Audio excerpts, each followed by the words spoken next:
Huyu kijana David katokea kumpenda sana Munira, lakini sasa hakujua kwamba huyo binti anayempenda babake ni nani. Sasa ndio hiyo siku anakuja kujua. Ikawa ni kizaazaa kweli kweli. Hebu karibu sasa uweze kujua babake Munira huenda ndo akawa ndo babake huyo na Darwin. Kwa kiufupi Darwin amemla dadake. Sitaki kuamini hilo. Hebu ngoja tukaone kwenye hii sehemu ya 6 kilichomo kwenye hii simulizi tamu ya kuitwa Dunia Duara. Unaweza kaita My Life, mzigo kutoka kwake Lisa Mwala. Mimi naitwa Uncle J. Na hii ngoja simulizi.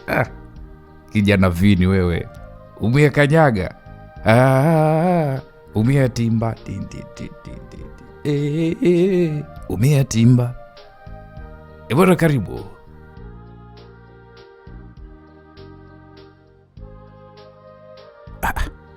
Yani inakuwaje? Nimeona sielewi. Unajua kwa muda huo msikilizaji, nilihisi kama vile sijaona wala kusikia vizuri.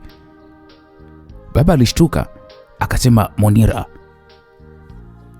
unafanya nini huku da? Sasa mama yangu aliyekuwa amemshika mtoto wangu yule mchanga, niliona kabisa alikosa nguvu. Yani kama vile alikuwa anataka kumwangusha yule mtoto. Mimi nilimwahi nikamshika mtoto na kisha nikampa Egra. Muda wote huo wanashangaa, mama akasema kwamba hivi nimesikia sahihi au sio sahihi? Wewe mshenzi, huyu kahaba ni nani yako? Aliongea mama hapo kumuuliza baba. Na alimuuliza hivyo kuhusu Munira ya kwamba ni nani yake, na ndipo baba akasema kwamba mama Vini, mpaka lini utakuwa unanichukia mimi? Sitaki siasa kwenye hili. Nataka kujua kinachoendelea hapa. Sasa Munira akasema, baba, kwani unafahamiana na hawa? Mimi huyu ni mume wangu anaitwa Vini. Hapo ndipo baba macho alimtoka akasema, unasemaje? Ndiyo baba. Mama alivyokuambia kwamba mimi na mimba, ilikuwa ni mimba ya Vini na alishakuja mpaka kutoa mahari nyumbani, hivyo ni mume wangu. Aliongea Munira bila hata ya kupepesa macho. Mama akasema, kelele paka mmoja wewe. We mke gani wewe? Mke wa nani? Sasa baba alikuwa kimya, unajua jasho lilikuwa linamtoka. Aliangusha ile mifuko aliyokuwa amebeba pale. Ilianguka chini naye akakaa kwanza chini. Mimi nilishachoka kuvumilia, nikasema, hebu naomba mtu aniambie jamani, nini ambacho kinaendelea hapa? Munira, huyu mzee ni nani yako? Amesema ni babangu mzazi. Aise, nilihisi kama vile sijasikia vizuri. Muda wote Egra alikuwa anashangaa tu. Nikawaza, ina maana kwamba mimi nimezaa na mdogo wangu ninayeshare naye baba? Mbona hili sikulijua? Sasa hii ikoje? Na huyu mtoto, kwa mimi nimezaa na mdogo wangu, ina maana, si ndio? Sasa mara nilikatishwa pale mawazo. Nilikatishwa mawazo na mama yangu, na hii ni mara baada ya kuweza kumrukia baba. Yani mama alimrukia baba. Sasa alianza pale kumpa kichapo, anampiga mangumi huko, anamwambia kwamba unaona sasa umalaya wako, unaona sasa kilichopelekea, unazaa kama panya, unatekeleza watoto, unaona ulichokisababisha wewe, umeleta laana kwenye familia yangu. Mwanangu ameenda kuzaa na mdogo wake, hivi ni kweli? Mimi sasa hapo jasho linanitoka, siamini, na sikuenda hata kuamulia ugomvi. Munira kanasema, nini jamani, mbona mimi sielewi? Vini kuna nini jamani? Mimi sasa hata kuzungumza, kusema ule ukweli nilikuwa siwezi. Nimepigwa butwa. Yani siamini hiki ambacho nilichokuwa ninakiona. Munira huyu mimi ni mdogo wangu kweli? Unajua nilitamani hata nisiwe mtoto wa baba jamani. Kwa mama aliendelea kumpiga baba mpaka pale walinzi wa hospitali walipoweza kufika kwa mlio ule ugomvi. Mama alishikwa pale, lakini aliendelea kusema, najuta mimi kukufahamu mimi mtu. Umeniharibia maisha, umeniharibia mtoto. Si unaona ni malaya kama wewe, hata huyo wa kike naye malaya. Huyo Vini kaacha mke kaenda kutembea na mwanamke, kumbe ndo ndugu yake. Aibu gani? Laana gani? Hivi unaona faida malaya wewe Vini? Umeenda kufanya vitendo vya laana wewe, kaba wewe, unajua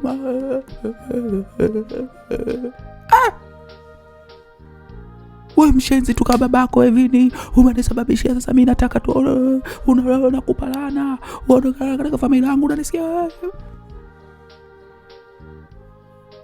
Mama aliongea.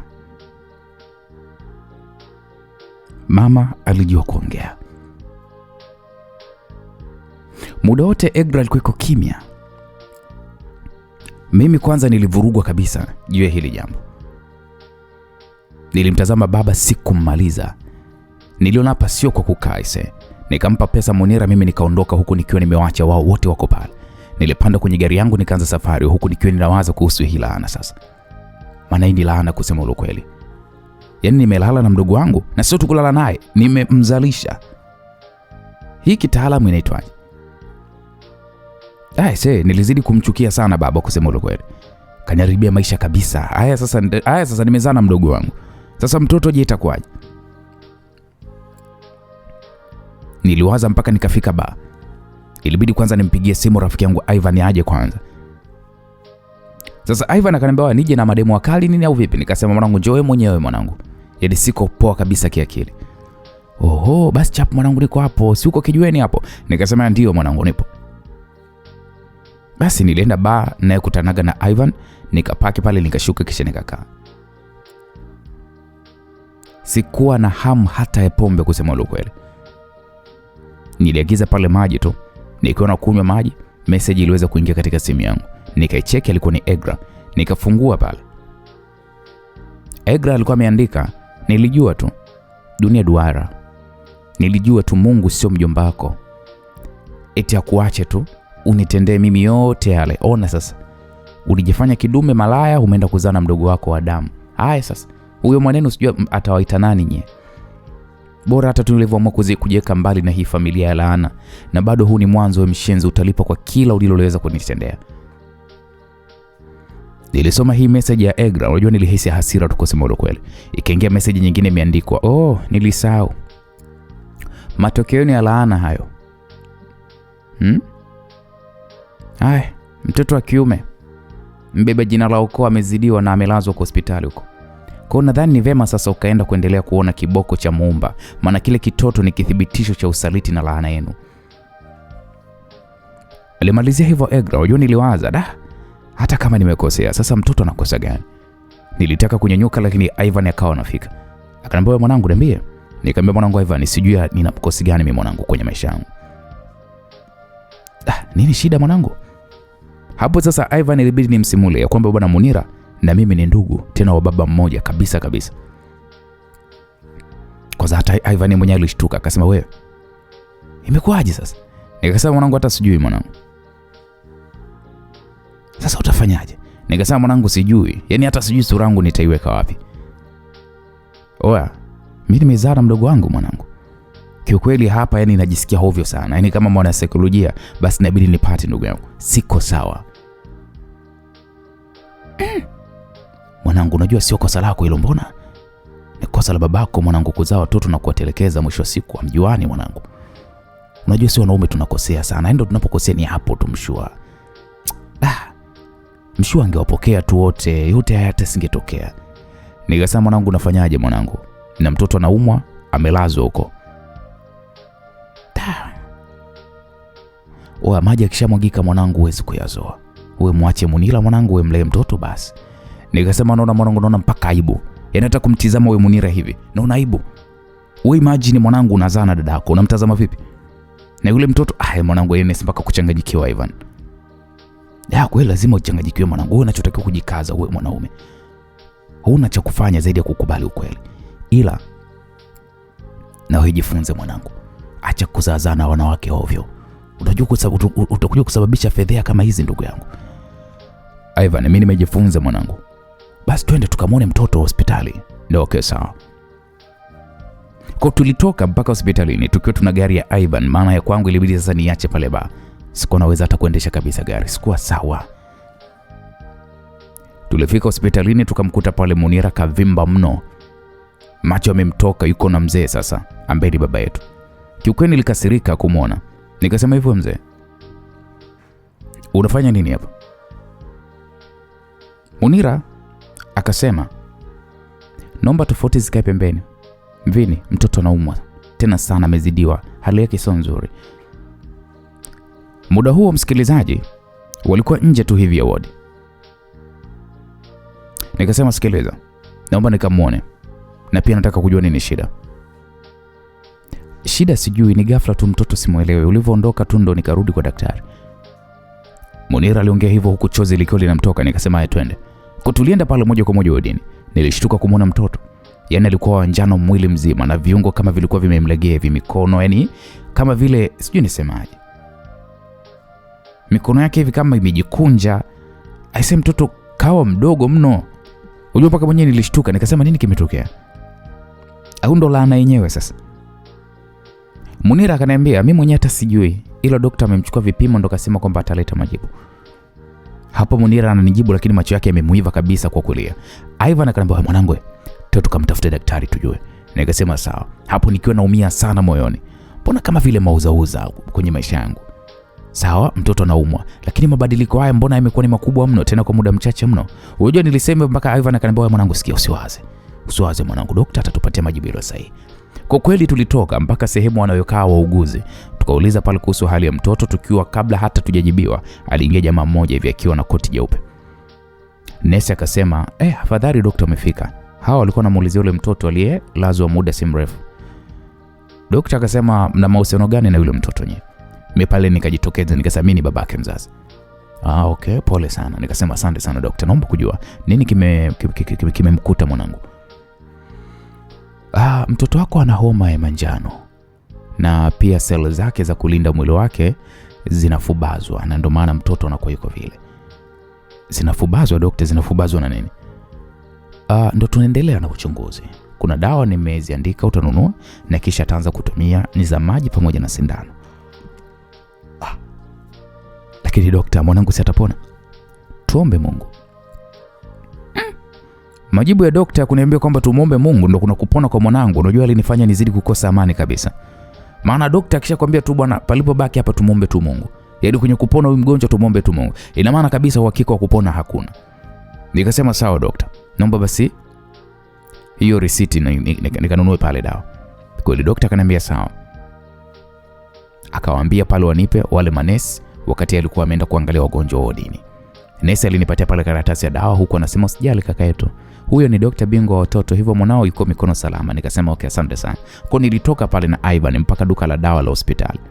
Nilichukua hizo dawa na kisha nikarudi sasa wodini na kisha nikamkabidhi nesi. Nilimhamishia pale mtoto chumba binafsi huku nikimwomba ile daktari amtizame kwa umakini sana, na muda huo baba alikuwa yupo kimya tu. Baada ya mtoto kuweza kuhamishwa, nikaona sasa mimi pamoja na Ivan huyu rafiki yangu twende tukapunge upepo nje sasa. Kiukweli nilisahau mambo ya kuzaa na mdogo wangu. Akili yangu ilikuwa kwa mtoto sasa. Ivan aligundua hilo akasema, wewe mwanangu sikia, usijali utapona tu. Nikasema Ivan, umeshawahi kuona ugonjwa kama ule? Yaani mtoto alikuwa ni mzima kabisa lakini ghafla vile. Kweli mwanangu? Sasa nilipomuuliza Ivan akaniambia, sikiliza ndugu yangu, Mungu ni mwema. Yule malaika tu atapona tu, wala tusijali mwamba. Tusali tu na kumwachia Mungu. Nikasema okay sawa, asante mwanangu. Kwa tulikaa pale hadi usiku na kisha tukaondoka na kumwacha Munira na baba ambaye mimi sikuongea naye kitu chochote. Niliwaza kwenda kulala kwa Munira lakini hapana. Ndio kule ambako natakiwa niweze kusahau, kwa maana kwamba Munira mimi ni mdogo wangu. Nikaona sasa niende nikabebe nguo zangu na kisha niweze kuondoka. Niliachana pale na Ivan na kisha nikaenda kwa Munira, nikachagua pale nguo zangu zote na kisha nikaenda hoteli. Nilipofika hoteli mamangu mimi alinipigia. Nikapokea, akaniuliza uko wapi? Nikasema niko hoteli. Haya, unaonaje yaliyotokea haya? Kuna kitu umejifunza Vini? Nikasema mama, nina mambo mengi sana kichwani mwangu. Naomba tu kwanza mama uniache. Vini, mimi nilikuwa na kuonya sana kuhusu malaya wako Vini. Lakini wewe ulikuwa hulijali hilo. Nilikwambia Egra ndio mwanamke, lakini nini ulifanya? Nikasema mama, naomba mama uniache kwanza, nauguza mtoto. Mtoto wangu amelazwa, hali yake sio nzuri. Naomba sana mamangu uniache kwanza tafadhali, nakuomba. Hivi wewe unajua kwa nini haya yametokea? Unavyomfanyia mke wako sio vizuri kabisa. Na hayo ndo malipo ya Mungu. Bado hujitambui tu. Mwangukie mkeo, umemuumiza sana. Yamalize wewe na mkeo, mle familia yenu. Hivi mama unashindwa kabisa kujali ya kwamba mimi nauguza mtoto ambaye ni mjukuu wako? Mjukuu? Mjukuu wa nani? Vini, wajukuu? Mimi wajukuu zangu wako huko? Wako huku. Hebu niache mimi. Mama hapo akakata simu, ikimaanisha kwamba hamtambui kabisa mtoto wangu ambaye nimezaa na Munira. Unajua mamangu ana moyo mgumu sana ise. Yaani akiamua jambo lake basi ndio hivyo hivyo. Haisemi hata sikujali. Niliwaza mambo mengi sana, nikaona nimpigie Munira. Munira kaniambia dawa zinaendelea lakini haoni mabadiliko. Nikasema basi poa nakuja. Akasema hapana, wewe pumzika tu, uwahi kuja. Na kuomba unijie na chai. Nikasema okay sawa. Aisee, niliwaza mambo mengi sana mpaka nikapitwa na usingizi. Kulipokucha nikawahi hospitalini huku nikiwa nimepitia pale kununua chai. Nilifika lakini nikakuta kitandani kulikuwa kuna shuka jeupe. Hakuna mtu, sikumwona Munira, hata mtoto pia sikumwona. Nilichanganyikiwa. Nikatoka mbio mpaka kwa manesi nikauliza pale. Akasema mtoto kazidiwa, amehamishiwa chumba cha wagonjwa mahututi. Nikakimbilia kule bila hata kuuliza ndio wapi. Hadi nafika getini ndo nikakumbuka sasa sipajui. Mungu wangu. Ilibidi niulize pale ulinzi, wakanielekeza. Nikaingia kile chumba. Aisee, niliogopa. Maana kwa ugonjwa ulikopo huko walikuwa wanapumulia mashine. Wanatilia huruma mno na hali zao ni mbaya mno. Yaani wako katika hali za kupigania uhai wao. Nesi aliniona akasema kaka unaenda wapi? Nikasema mimi mtoto wangu ameletwa humo. Okay sawa, lakini huruhusiwi kuweza kuingia hivyo ulivyo. Wagonjwa humo wanahitaji huduma ya hali ya juu. Kwa naomba njoo. Yule nesi nilimfuata kwenye kiofisi, ndipo akanipa sasa vazi pamoja na barakoa na gloves. Nikavaa, ndipo akauliza mgonjwa wangu ni nani, nikamjuza, akaniambia sawa. Kwa alinipeleka mpaka kwa mgonjwa. Nikamkuta pale Munira kama kawaida, akavimba sana macho. Mimi nilimpa pole na kisha akaniambia Vini, huyu mtoto sijui kama atapona. Hawaniambii tu, ona hata hapumui peke yake. Jamani mwanangu, kwani nimekuaje? Sijui nimerogwa mimi. Najua huyu atakuwa mkeo Egra. Kaona yeye kazaa wasichana watupu. Huyu wa kiume anataka kumuua sasa. Nasema hivi, mwambie mwanangu akifa mimi na yeye nitaroga vitoto vyake hadi na yeye mwenyewe ajisikie vile ambavyo mimi najisikia. Nilimshangaa Munira kwa maneno haya, kusema lo kweli. Nikamwambia Munira, hivi unawezaje kuyasema maneno hayo na mtoto yuko kitandani? Munira, Egra anaweza kuwa na mambo mengi na anaweza kawa ni mkorofi, lakini yule sio mchawi. Na pia watoto nao wasemea ni wa kwangu mimi wale. Unamtetea mkeo sasa hivi si ndio? Umeona mwanangu anaumwa si ndio Vini? Na kwamba huyu si mtoto wako, ni mtoto wa nyani si ndio? Vini niache. Unanisikia? Usinikere kabisa, nasema mwanangu akifa huyu Egra ni naye na vizazi vyake. Hii ni vita. So unamtetea mkeo, mwambie aombe sana, tena sana. Kiukweli sikupendezwa na maneno ya Munira, na ukizingatia mtoto yuko kitandani. Nilimtizama mtoto na kisha nikatoka pale. Nikaona okay, ngoja nikauliza maendeleo kwa madokta. Niliuliza wakaniambia kwamba wanajitahidi. Kusema ule ukweli msikilizaji, huyu mtoto mimi aliniuma sana. Sikurudi nyumbani. Nilikuwa nakaa hotelini, lakini kila siku nilikuwa naenda kumuona mtoto. Maana alikuwa anakaa katika chumba cha wagonjwa mahututi akipumulia mipira kwa wiki moja. Siku moja usiku nililala, nikawa naota ndoto za ajabu sana. Mara simu yangu ikaita sana. Nikaipokea bila hata kuangalia. Nikasikia tu Vini, natambua mimi ni mwanamke. Nilitoka nawe mbali. Na nakuheshimu na nimekuzalia watoto wawili. Nimekuvumilia mengi, ila naona sasa uvumilivu wangu unafikia mwisho. Naomba mwambie huyo sijui mwanamke wako, sijui mdogo wako huyo, mlaaniwa mwenzako, nitampeleka polisi kwa kunitukana mimi bila sababu. Mimi ndo nilikuwa kumtukana yeye, lakini leo mimi naitwa mchawi, ananitisha kuniulia wanangu kisa huyo mtoto wenu. Hivi Vini, mnadhani kwamba mtoto wa dada na kaka atakuwa? Mnaacha kulia kwa Mungu, mnaanza kushika watu uchawi. Nimekaa zangu kimya nikasali, lakini naona sasa nimechoka na matusi ya huyo mwanamke. Mwambie atamwacha mwanae hospitalini, yeye ataenda jela. Sasa baada ya kusema vile akakata simu. Alikuwa ni Egra. Munira unajua namtukana sana. Sikupenda, na kweli kabisa hakustahili hayo Egra, na sisi ndio tuliomkosea. Na amesema mtoto wa dada na kaka hawezi kukua, au ndo sababu mtoto anasumbuliwa tangia mdogo. Kweli mtoto wetu ni laana. Oya, nilimchukia sana baba kusema ule kweli, maana yeye ndiye kasababisha haya. Nilikumbuka sana maneno ya Ivan rafiki yangu ya kwamba na mimi nisizae hovyo hovyo. Nikaona okay, ni kweli kabisa. Baada ya haya yakitulia, mtoto akipata nafuu, nikamwombe tu Egra msamaha, nirudi kwa ajili ya kuweza kulea watoto wangu. Basi nitaishi tu kwa ajili yao, na huyu kidume wangu na Munira nitahakikisha tu anajua ndugu zake na kuona ukaribu nao. Hivyo ili hapo baadaye yasije katokea kama hayo nikuta mimi. Sasa nikiwa katikati ya mawazo hayo, simu yangu iliita tena. Nikatazama alikuwa ni Munira. Nilishtuka maana ilikuwa ni saa 8 za usiku. Nikapokea lakini nikakutana pale na kilio kikali mno. Nikasema, Munira, kuna nini? Mkeo kaua mwanangu. Kaua mtoto wangu jamani. Mtoto wangu amekufa. Sasa Munira aliposema hivyo mimi nilishtuka. Mara simu ikakatika. Oya, nilidata. Nilinyanyuka pale na tracksuit nikakumbuka kumpigia simu Ivan nikamjuza. Ivan akasema, mwanangu anakuja hapo home, jiandae anakuja. Nikasema sawa, niko hotel. Kwa nikamwelekeza pale. Kweli Ivan hakuchelewa. Tukaenda hospitalini. Mtoto wangu alikuwa amefariki kweli aise. Nilikuta pale anaandaliwa kupelekwa mochwari aise, niliumia sana. Nilitokwa na machozi aise. Machozi yalinitoka mpaka Ivan aliponisihi nijikaze kama mtoto wa kiume. Nilimpigia simu mamangu nikamjuza juu ya hii hali. Mama alisema tu Mungu wangu. Mimi nikakata simu. Nilimchukua Munira mpaka kwake. Tukampigia pale simu mwenye nyumba kumjuza kuhusu msiba na kuomba msiba uwepo pale. Alikubali na akatupatia pia pole. Ivan aliandaa kila kitu na watu wakaanza pale kufika majirani. Mama alinipigia na kuuliza msiba ulipo, nikamjuza. Mara baba naye akawa anafika. Hata sijui alipajuaje lakini mimi sikumsalimia wala. Ivan alimpokea tu na kumweleza kwa kukaa.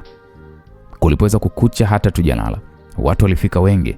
Ilikuwa inaonyesha kabisa Munira alikuwa anajuana na majirani wengi mno.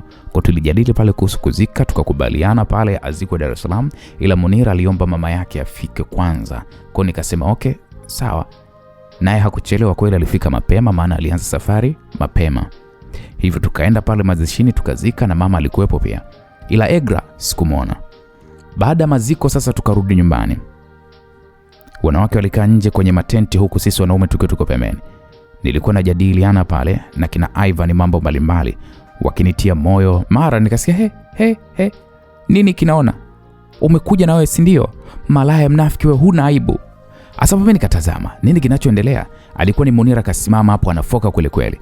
Nilimtazama alikuwa anamfokea. Unajua sikwamini. Alikuwa ni Linda. Linda amevaa dela lake mwenye zuri, tuna miwani, kapendeza maskini ya Mungu, yupo na mwenzake pale. Mimi moyo wangu unajua ulilipuka. Nilijikuta nasimama tu ghafla. Linda aliendelea kutembea, Munira aliendelea pale kumtukana. Watu wote wakawa wanashangaa maskini. Nini tena? Mimi moyo uliniuma mjue. Nilianza pale kupiga hatua. Ivan akaniwahi akanishika. Nikamwambia Ivan tafadhali niache. Ivan akaniambia wasikilize, utazidi kufanya mambo yawe makubwa jamangu. Nikasema yashakuwa makubwa Ivan, kwa naomba uniache. Basi poa, acha mimi niende, weka. Nikasema Ivan tafadhali. Sasa jamaa yetu mwingine ndo akasema wewe Ivan, mwache jamaa aende, hadi analia mwanangu mwache. Unajua mimi nilijishangaa mpaka kumbe machozi yalinitoka. Ivan aliachia, kwa nikaenda moja kwa moja hadi nikamfikia Linda. Linda ambaye muda wote alikuwa na leso huku anatembea kuja mbele, japo alikuwa anatukanwa. Nilimfikia Linda, Linda kanitazama mimi. Mimi nikamkumbatia Linda. Linda akawa anajitoa mwilini mwangu. Mimi nikamwambia sikiliza Linda, nisamee kwa yote. Sasa Munira kuona hivyo akasema, hamnijui nyie, si ndio Yaani nimekuja kunionyesha sasa huku mkijua kabisa nimempoteza mtoto, si ndio? Wewe Linda, wewe nakuchukia wewe, mimi wewe malaya wewe. Mimi muda wote huo nilikuwa nimemgandamiza tu Linda mwilini mwangu. Hawezi kutoka na alikuwa analia sana. Nikasema Munira, uwe na adabu basi. Unasikia? Fumba bakuli lako hilo. Wewe unanijua vizuri mjinga wewe. Wewe kwani umefua peke yako? Unatukana watu msibani? Wewe Munira, mshikilie huyu mtoto wako wewe. Sasa hapo mama Munira kweli ilibidi anyanyuke. Alimshika pale Munira ambaye alingua kilio kikali mno. Mamake alimkokota mpaka ndani. Na uzuri ni kwamba mamangu hata hakuwepo maana tulivozika tu yeye akaondoka zake. Linda akasema samani, nimekuja leo asubuhi nchini nikaona okay nifike msibani, sikutegemea haya. Nisamee kwa kuja na kukuletea skendo msibani kwa mpendwa wenu. Nikasema sikiliza Linda, hujui ni kiasi gani umenifariji kwa ujio wako leo. Sawa mamangu. Linda, naomba nisamee mimi kwa haya yote. Umedhalilika, naomba nisamee. Vini, naomba niondoke. Nimeshakuona, naomba pokea tu pole zangu za dhati Vini. Naomba sasa niondoke. Linda, naomba usiondoke Linda. Usiondoke mamangu, nakuomba. Sasa yule rafiki yake na Linda akasema hapana Vini. Naomba tuondoke hapa, hali si shwari. Tutakutafuta tukuone wewe binafsi. Poleni sana na msiba. Ivan naye akawa sasa amefika, akasalimiana pale na kina Linda, kisha kina Linda wakaanza kuondoka. Aise, moyo wangu haukunipa kabisa. Unajua nilitamani kukana Linda. Nilitamani kumkumbatia vile kwa sababu nilikuwa najisikia faraja sana. Nikaona okay, acha niwasindikize mpaka nje ya gate. Kwa hiyo nilienda pale na Ivan mpaka nje ya gate. Ivan akasema pale, Linda, poleni sana bwana. Naomba mtusamee bwana, Munira na uchungu tu, kila mtu anahisi ni adui yake. Linda akasema wala hata simlaumu. Kweli mimi sikupaswa kuja, nimeyataka Nikasema Linda, hapana, usiseme hivyo bwana Linda. Wewe una haki zote za kuja. Na kushukuru pia, unajua nimefarijika sana baada ya kukuona. Naomba tuonane basi kesho Linda. Sasa kabla Linda hajajibu, simu yake iliita, akapokea pale. Nikasikia anasema hello baby. Ndo natoka msibani narudi baby. Okay, love you too. Aish. Hapo ndo nilichoka. Yaani moyo wangu uliniuma vibaya mno. Unajua nilimtazama Linda, alafu yeye hata alikuwa anitazame. Akasema tu, Ivan, nimefurahi kukuona maana ni kitambo sana. Tutaonana. Naomba mimi niwahi, kuna mtu ananisubiri. Nikasema mtu au mpenzi wako? No, sio mpenzi wangu, ni mume wangu mtarajiwa. What? Naomba niende, pole sana na msiba Vini. My best friend. Linda ananiita best yake, unajua sikujibu kabisa mimi. Huyu vipi huyu? Yaani mi besti anasubiriwa na mume wake mtarajiwa, ina maana kwamba anaolewa Linda. Na huyo mwanaume ni nani? Au Gustav? Niliwaza sana. Wao waliingia kwenye gari wakaondoka zao. Nilibaki nimesimama tu pale. Ivan akanishika bega akasema, sikiliza mwanangu, atuanze tu ndani. Nikasema, Ivan, naona kama vile nimepata msiba mwingine mwanangu. Hivi umemwona Linda mwanangu? Kaja kama besti na ana mwanaume mwingine tena mume wake mtarajiwa kweli mwanangu. Linda jamani. Sasa wakati nalalamika hivyo, Ivan akaniambia, sikiliza mwanangu, muda umepita mwanangu. Hebu tumalize msiba, hayo mambo mengine hayo tutayasolve tu mwanangu. Nikasema yatajisolve vipi? Ivan, mimi moyo unaniuma sana kuhusu Linda. Nafanyaje na Linda anaolewa mwanangu? Sikiliza Vini. Unajua mimi ni mshikaji wako. Lakini kwa kweli nashindwa kukuelewa mwanangu. Kuna wakati hata sikuelewi. Kwani unataka nini katika maisha yako Vini? Wewe unamtaka nani? Wasikiliza mwanangu, mimi namtaka Linda.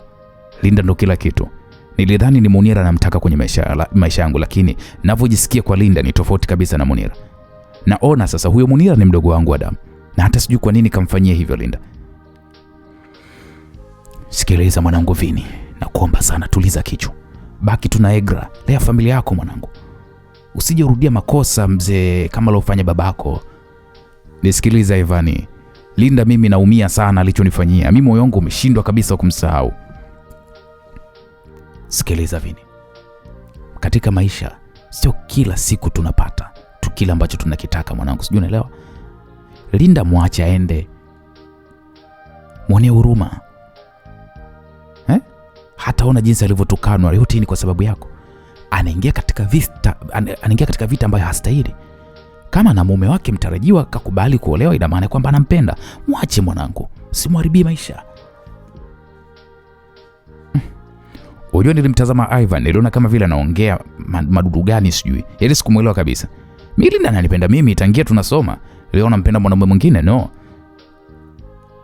Ivan akaniambia, rudi kwa Egra, lea familia. Kama mademu tutakuwa tunawachapa tu kimya, ila heshimu familia yako mwanangu.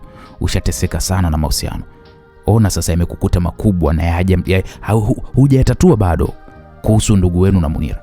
Kwa sababu mnavyoona hapa, sidhani kama Munira ameelewa kwamba wewe ni ndugu yake. Na ndio maana ameweka wivu kwa Linda. Kwa hiyo upo katika janga mwanangu. Unamtaka Linda ingie tena katikati ya matatizo kweli mwanangu? Wewe kama kweli unampenda Linda, hebu achana naye. Tatua haya mambo yako kwanza.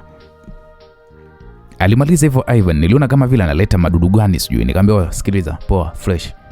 Twende basi ndani mwanangu. Nikasema poa. Kwa nilienda ndani na Ivan, tukakaa pale tulipokuwa tunakaa, na hapo watu waliokuwepo walikuwa wanatuangalia. Ni wazi kabisa umbea ndio ulikuwa unawapagawisha sasa. Sikujali hata. Bana, maisha yangu yalikuwa hayasomeki. Tukiwa tumekaa pale, alikuja mdogo wa Munira. Akasema mimi naitwa ndani. Nikasema sawa. Kwa pale nilinyanyuka, nikaenda ndani. Nikakutana pale na mama Munira pamoja na Munira walikuwa hapo sebuleni, nikakaa. Na ndipo mama Munira akasema, hivi wewe Vini, uona kile gani? Unawezaje kuita mwanamke wako aje hapa? Ulimuita huyo Egra na mama wako wachawi wale wakaja msibani. Tukakaa kimya. Leo naleta huyo kaba mwingine. Unajua mimi sikuwahi kuweza kukubali mahusiano wenu. Na nilisema hilo. Nilijua kabisa wewe ni muongo sana. Ukajifanya siku ya mahali huji, una kazi, wakati hukutaka tu kuja kwa aibu ya mimi kuweza kujua uchafu wako. Nilimleta mwanangu kwako, ukaishia tu kumdanganya na mpaka na mimba ukampa. Sasa hivi unamletea umalaya, si ndo manake? Aliongea mama Munira, alikuwa analia tu. Mama Munira aliongea sana, maneno mengi mno, tena makali. Mimi nikasema samani mama kwa yote, lakini sikuwahi kuwa na nia mbaya na Munira mama. Yeye mwenyewe Munira anajua. Sasa mama Munira akaniambia, wewe ulianzaje kutembea naye na unajua kabisa ni ndugu wa Egra? Wewe ni malaya, wewe ni mchafu eh? Nikasema samani mama, na pia kuhusu Linda ni mimi ndiye niliyekuwa namtaka na sio yeye, na yeye amekuwa akiniheshimu sana, hivyo alikuja msibani kwa upendo tu na sijaona ubaya. Sasa Munira akasema, unasemaje?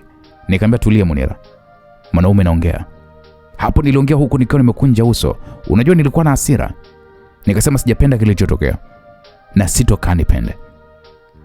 Kuhusu mama yangu alikuja msibani, na kuhusu Egra mimi sijui, sikumuona.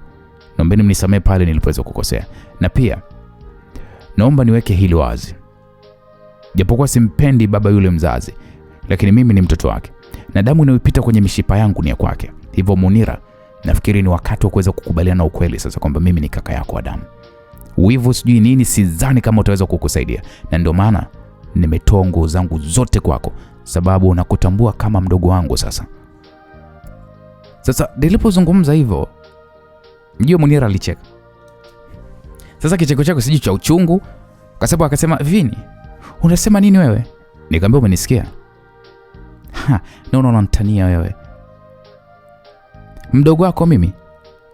Yaani mimi mdogo wako wakati mpaka tumezaa? Au kwa sababu mwanangu kafa, umenilala, umenikula, leo hii mimi ni mdogo wako? Mimi sitambui hayo mambo baba, upo.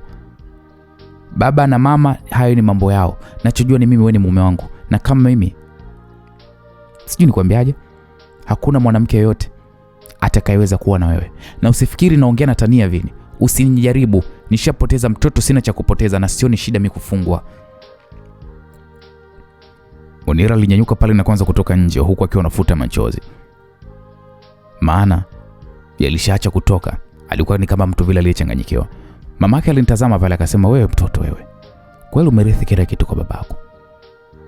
Na babako pia amerithi mapepo ya ukoo. Kwa hiyo yanawazunguka tu kwenye madamu yenu. Na kuchukia wewe kijana. Mimi hapo nilikaa kimya tu nikawa na tafakari nimjibu nini. Mama Munira naye alitoka, mimi nikaona okay, ni muda sasa kumtafuta Linda kwanza. Labda nikikaa naye nitafarijika, maana mbali na yote alikuwa ananishauri vizuri sana. Sasa bora nimtafute ili nimueleze yote hadi kuhusu baba pia. Kwa nilimtafuta mtandaoni, nikakuta pale yupo online. Huko nikamtumia message DM, nikamwambia, sikiliza Linda, nina shida sana. Nina mawazo sana. Naomba sana nionane na wewe, hata unishauri na kuomba, niko njia panda. Linda alisoma ile message na kisha akajibu, Vini, maisha yanasonga mbele, yarudi nyuma. Watu wanakuwa na kubadilika, sidhani kama mimi ni mtu sahihi kwa kuweza kukushauri juu ya maisha yako. Naomba sana usinitafute, mimi ni mke wa mtu mtarajiwa. Naomba sana rudi kwa Egra, mkalee watoto, na huo ndo ushauri wangu pekee ambao naweza nikakwambia. Sasa baada ya pale nikaona kivuli, ni wazi kabisa nililambwa block. Nilikosa pozi. Mawazo yalinijaa na ndipo message ikaingia katika simu. Nikaifungua pale, ilitoka kwa Egra. Alikuwa ameandika, hello baba Tanya.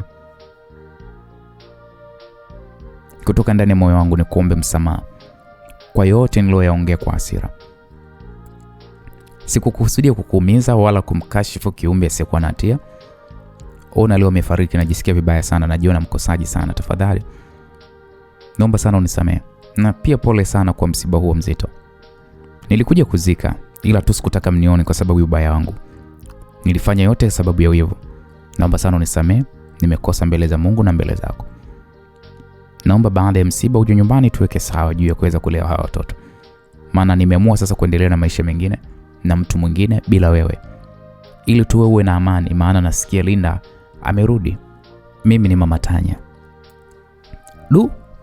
Nilichoka ise. Egra na mtu. Na kajuaje Linda karudi? Mbona Linda yeye mwenyewe anataka kuolewa sasa? Nafanyaje mimi? Unajua niliwaza mno. Nikaona okay, mbona sipati jibu? Nikaona okay, acha niache. Nilikaa pale msibani siku kadhaa mpaka watu wote waliweza kuondoka, na ndipo nikabaki sasa na kina mama Munira na mdogo wake. Na mimi nikaona okay, sasa ngoja niage. Kwa nilimwaga pale Munira, akasema kwamba unaenda wapi? Kwa Egra au kwa Linda? Nikasema Munira, naomba usisahau kwamba mimi na wewe haiwezekani. Mimi ni kaka yako, wote tumetoka baba mmoja. Sasa unavyosema hivyo yani ndo unabadili nini? Watu tumeshalala mpaka na kuzaa, kuna undugu hapo. Na wewe una uhakika gani kwamba baba ni baba yako mzazi? Hivyo unajisikia unavyoongea kweli wewe?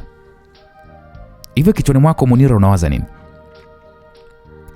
Yaani kwa nini sio na uhakika? Labda mamako alikuwa na wanaume wengi, je? Hakujua amwambie nani, ndo kamtaja baba. Je, labda kama ndo hivyo? Nilikasirika, nilimsogelea nikamwambia wewe mjinga. Umesemaje? Chunga sana huo mdomo wako. Munira, narudia tena, chunga sana huo mdomo wako. Usitake nikapata kesi hapa. Unajua nilikuwa nakuona wewe kama vile una nidhamu na una adabu, lakini wewe ni mjeuri, wewe ni mshenzi, wewe ni mjinga sana wewe. Sasa nisikilize. Nitakulipia kodi hapa, wewe tafuta kitu cha kufanya cha kukuingiza kipato. Mimi na wewe nadhani tumemalizana. Sitaki ujinga wala kuendelea kuibeba laana hiyo. Mwanzo hatukujua, lakini sasa hivi tunajua. Alafu still bado unataka tuendelee kuishi pamoja. Wewe una akili kweli wewe?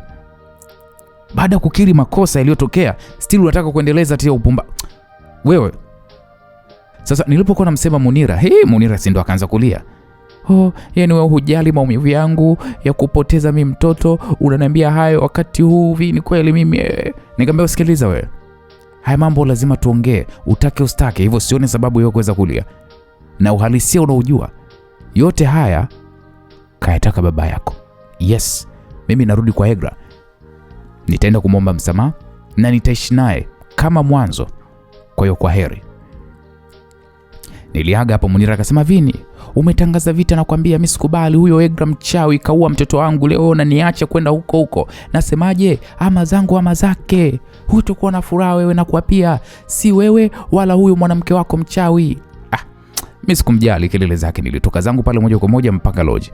Na kisha baada ya kujiandaa nikaenda zangu kazini. Hapo sijawasiliana na Egra wala nini. Muda wa kutoka nikamwomba pale Ivan tukutane, akakubali, tukaenda baa kama kawa. Nilimwomba Ivan ushauri kuhusu maisha yangu na nini nifanye. Akasema, mwanangu, ushauri wangu kwenye maisha yako, nenda kale watoto na Egra. Mapungufu yapo mwanangu, kwa kila mwanamke ana mapungufu yake, lakini bora mapungufu ya Egra umeyazoea. Nikasema, lakini mwanangu, ujue Egra ameniambia anataka tupange kuhusu watoto. Yeye anataka aanze maisha na mtu mwingine. Mikwala tu hiyo mwanangu. Wewe ni mume wake. Hawezi kufanya jambo hilo kiurahisi hivyo. Hawezi. Okay, sawa basi. Fanya hivyo mwanangu. Okay, poa. Kwa kweli tulikaa hapo mpaka mida ya saa 1 hivi za usiku. Majira ya saa 1 za usiku nikamwa sasa kwa ajili kwenda sasa nyumbani kwangu ambapo Egra yupo. Nilikuta pale yuko sebuleni tu, alikuwa ananyonyesha mtoto. Huku mamangu nikamsikia na dada wa kazi wako jikoni. Egra alinikaribisha pale, akaniambia karibu, nikamwambia asante. Hapo nikiwa nakaa, Egra kapaza pale sauti. Akasema, mama, baba Tanya amekuja. Mama akasema sawa, anakuja. Mama akaja pale, nikamsalimia. Alijibu vizuri tu, akasema haya, mimi niko jikoni. Egra akasema hapana mama, usiende mama. Naomba kae hapa usikie alichokuwa anataka kukisema baba Tanya. Mimi nikamtazama Egra. Egra alikuwa na uso mkavu, ni kama vile hakuwa na hisia tena na mimi. Mimi nikasema, mimi nimekuja kuomba msamaha Egra kwa yote nilokufanyia mabaya. Tafadhali, kiukweli nimejifunza na kutambua makosa yangu, hivyo niko hapa kwa ajili ya kuweza kuomba msamaha. Unisamehe, nirudi nyumbani tule familia kama zamani. Egra kwanza akanitazama akasema, wewe umelewa, umekunywa eh? Nikamwambia hapana, sijanywa kabisa pombe. Umelazimishwa kuja kuyasema hayo maneno kwangu? Hapana, nimejifikiria sana Egra. Nimejua wapi nilikwama na ndio maana nimekuja pia. Nataka kulea watoto wangu. Yaliyotokea kwangu sitaki ajirudie kwa wanangu. Kwa unataka kulea watoto na ndio sababu kubwa ya kuweza kurudi kwako, si ndio? Okay, sawa, mimi nimekusamea, utalewa nao, ila mimi nitaendelea na maisha yangu. Sasa hapo mama ilibidi aingilie kati, akasema, Egra mwanangu, lakini mwenzio kakuomba msamaha kurudi hapa, si ndio? Kurudi kwa wewe na watoto. Mama, utakuwa umemsikia vizuri kweli? Karudi hapa nataka kulea watoto wake, sio sababu kwamba mimi ananipenda. Mwanangu, wewe ni mmoja wapo wa familia. Asingekuwa anakupenda, asingetaka kurudi. Mama, huyu alishasema anampenda sana Linda na hadi akamwambia hawezi kuishi bila yeye. Kwa hiyo ndio maana namuuliza hapa. Linda yupi tena? Mama, yule alikuwa anajifanya rafiki yake mama. Vini alikuwa anatembea naye na nikakuta mpaka message ikamwambia hayo maneno. We Vini, ni ya kweli haya anayezungumza mwenzio? Yule Linda binti mnayeheshimiana naye? Mama, mimi ndiye nilimfuata Linda na kumtongoza. Lakini Linda alinikataa mpaka kahama nchi. Na iko kipindi nilikuwa niko mpweke kwa sababu ya matendo ya Egra. Lakini Linda na maisha yake na anaolewa hivi karibuni. Mimi nilishacha kumfuatilia na sina hisia naye tena. Vini, kusema ule ukweli, tabia zako ni chafu kweli kweli. Umemuumiza sana mke wako huyu. Kwa nini lakini? Mama, ndio maana niko hapa kwa ajili ya kuomba msamaha. Egra, naomba unisamehe. Naahidi kukupenda na kuwa mume bora kwako. Nitalea familia vizuri. Naomba tusahau iliyopita Egra. Nakuomba sana, niko chini ya miguu yako. Egra alifuta machozi na kisha akasema, naomba ukumbuke ulivyoniumiza mara nyingi. Na ujue chochote nilichokifanya ni kwa sababu ya maumivu na upweke. Hivyo basi nakusamehe, ila naomba tufunge ndoa. Niliwaza, kwa nini kasema chochote alichofanya? Amefanya nini? Na kuhusu ndoa? Ndoa tena jamani. Lakini si nimeamua. Okay, potelea mbali, fresh. Nikamwambia okay, sawa, mimi nitakuwa. Lakini naomba uniambie, nini umefanya kwa sababu yangu? Egra hapo alisita kujibu na kisha kajikaza akasema, mfano kukutumia message za kejeli. Okay, sawa. Naamini unachokisema. Mwanangu, leo umenifurahisha sana. Kwanza nimefurahi kwa wewe kurejea kwa mke wako, mlee watoto. Vini mwanangu, naomba utulie. Usije kuwa kama baba yako. Na kwa kumtaja baba yako, amemtuma mzee jana ya kwamba anaomba kuongea na sisi. Sasa sijui wewe unasemaje Vini? Mama, mimi sina cha kuongea na ule mzee. Safi sana. Basi tuliongea pale mengi huku tukiwa tunacheka. Egra aliandaa pale chakula tukala, na kisha usiku mimi nikalala na Egra na nikafanya naye pale mapenzi. Yeye alienjoy sana, lakini mimi akili yangu yote ilikuwa iko kwa Linda. Siku iliyofuata nilienda pale kuchukua nguo zangu hoteli na kisha nikarudi rasmi kwa Egra, huku Munira akiwa ananitukana kila siku katika simu. Niliamua kwenda kuandikisha ndoa kanisani na Egra kama alivyokuwa nataka. Basi tukaambiwa pale tuanze mafundisho kwa miezi 3 na ndipo ndoa tufunge. Kwa hiyo tukakubali. Siku moja nilikuwa nimelala na Egra, mara message ikaingia kwenye simu yangu. Niliamka nikaichukua na kisha nikaifungua. Alikuwa ni Munira, alikuwa ameandika kwamba wewe unajiona kidume, eti una watoto na kahaba, umeamua kutaka kuuza utu wako kwa shetani mchawi kwa kwenda kujiandikisha na ndoa. Maskini Vini, pole sana. Siku utakavyokuja kuweza kujua jogo wako atakapotoa povu tu kwa huyo kahaba, ndipo utakapokumbuka maneno yangu. Nilitaka tu niwakomoe, lakini nimegundua utajikaanga na mafuta yako wewe mwenyewe. Eti baba wawili, pole upo. Alimalizia hivyo. Unajua mimi nikawaza huyu ana maana gani message yake? Ngona wivu tu unamsumbua huyu. Mwacha tukane anavyotaka. Nikaweka simu yangu huko pembeni, nikapita pale na usingizi. Vile ilikuwa inaamkia Jumamosi, kwa hiyo siku nililala sana. Nilikuja kuamka mida ya saa 3 hivi. Nilinao pale uso na kisha nikatoka chumbani. Mara nikasikia, wewe, kwa nini unamkagua sana mtoto wangu? Eti wewe mama, kila siku unampekua, shida yako nini wewe nakuuliza? Nimechoshwa na hiyo tabia yako, yaani kila siku nakustai tu. Jamani, hayo maneno alikuwa anaongea ni Egra. Nikajiuliza anamwambia dada wa kazi au anamwambia nani? Mara nikasikia pale, nilikuwa namtizama tu mwanangu huyu mjukuu nione kafanana na nani, kwani kuna ubaya? Ilikuwa ni sauti ya mamangu. Egra akasema, ukome. Kwani lazima afanane na mtu? Unakuwa kama mchawi, peku kumpekua mwanangu. Sasa ole wako aumwe. Hebu nipe mtoto wangu huko.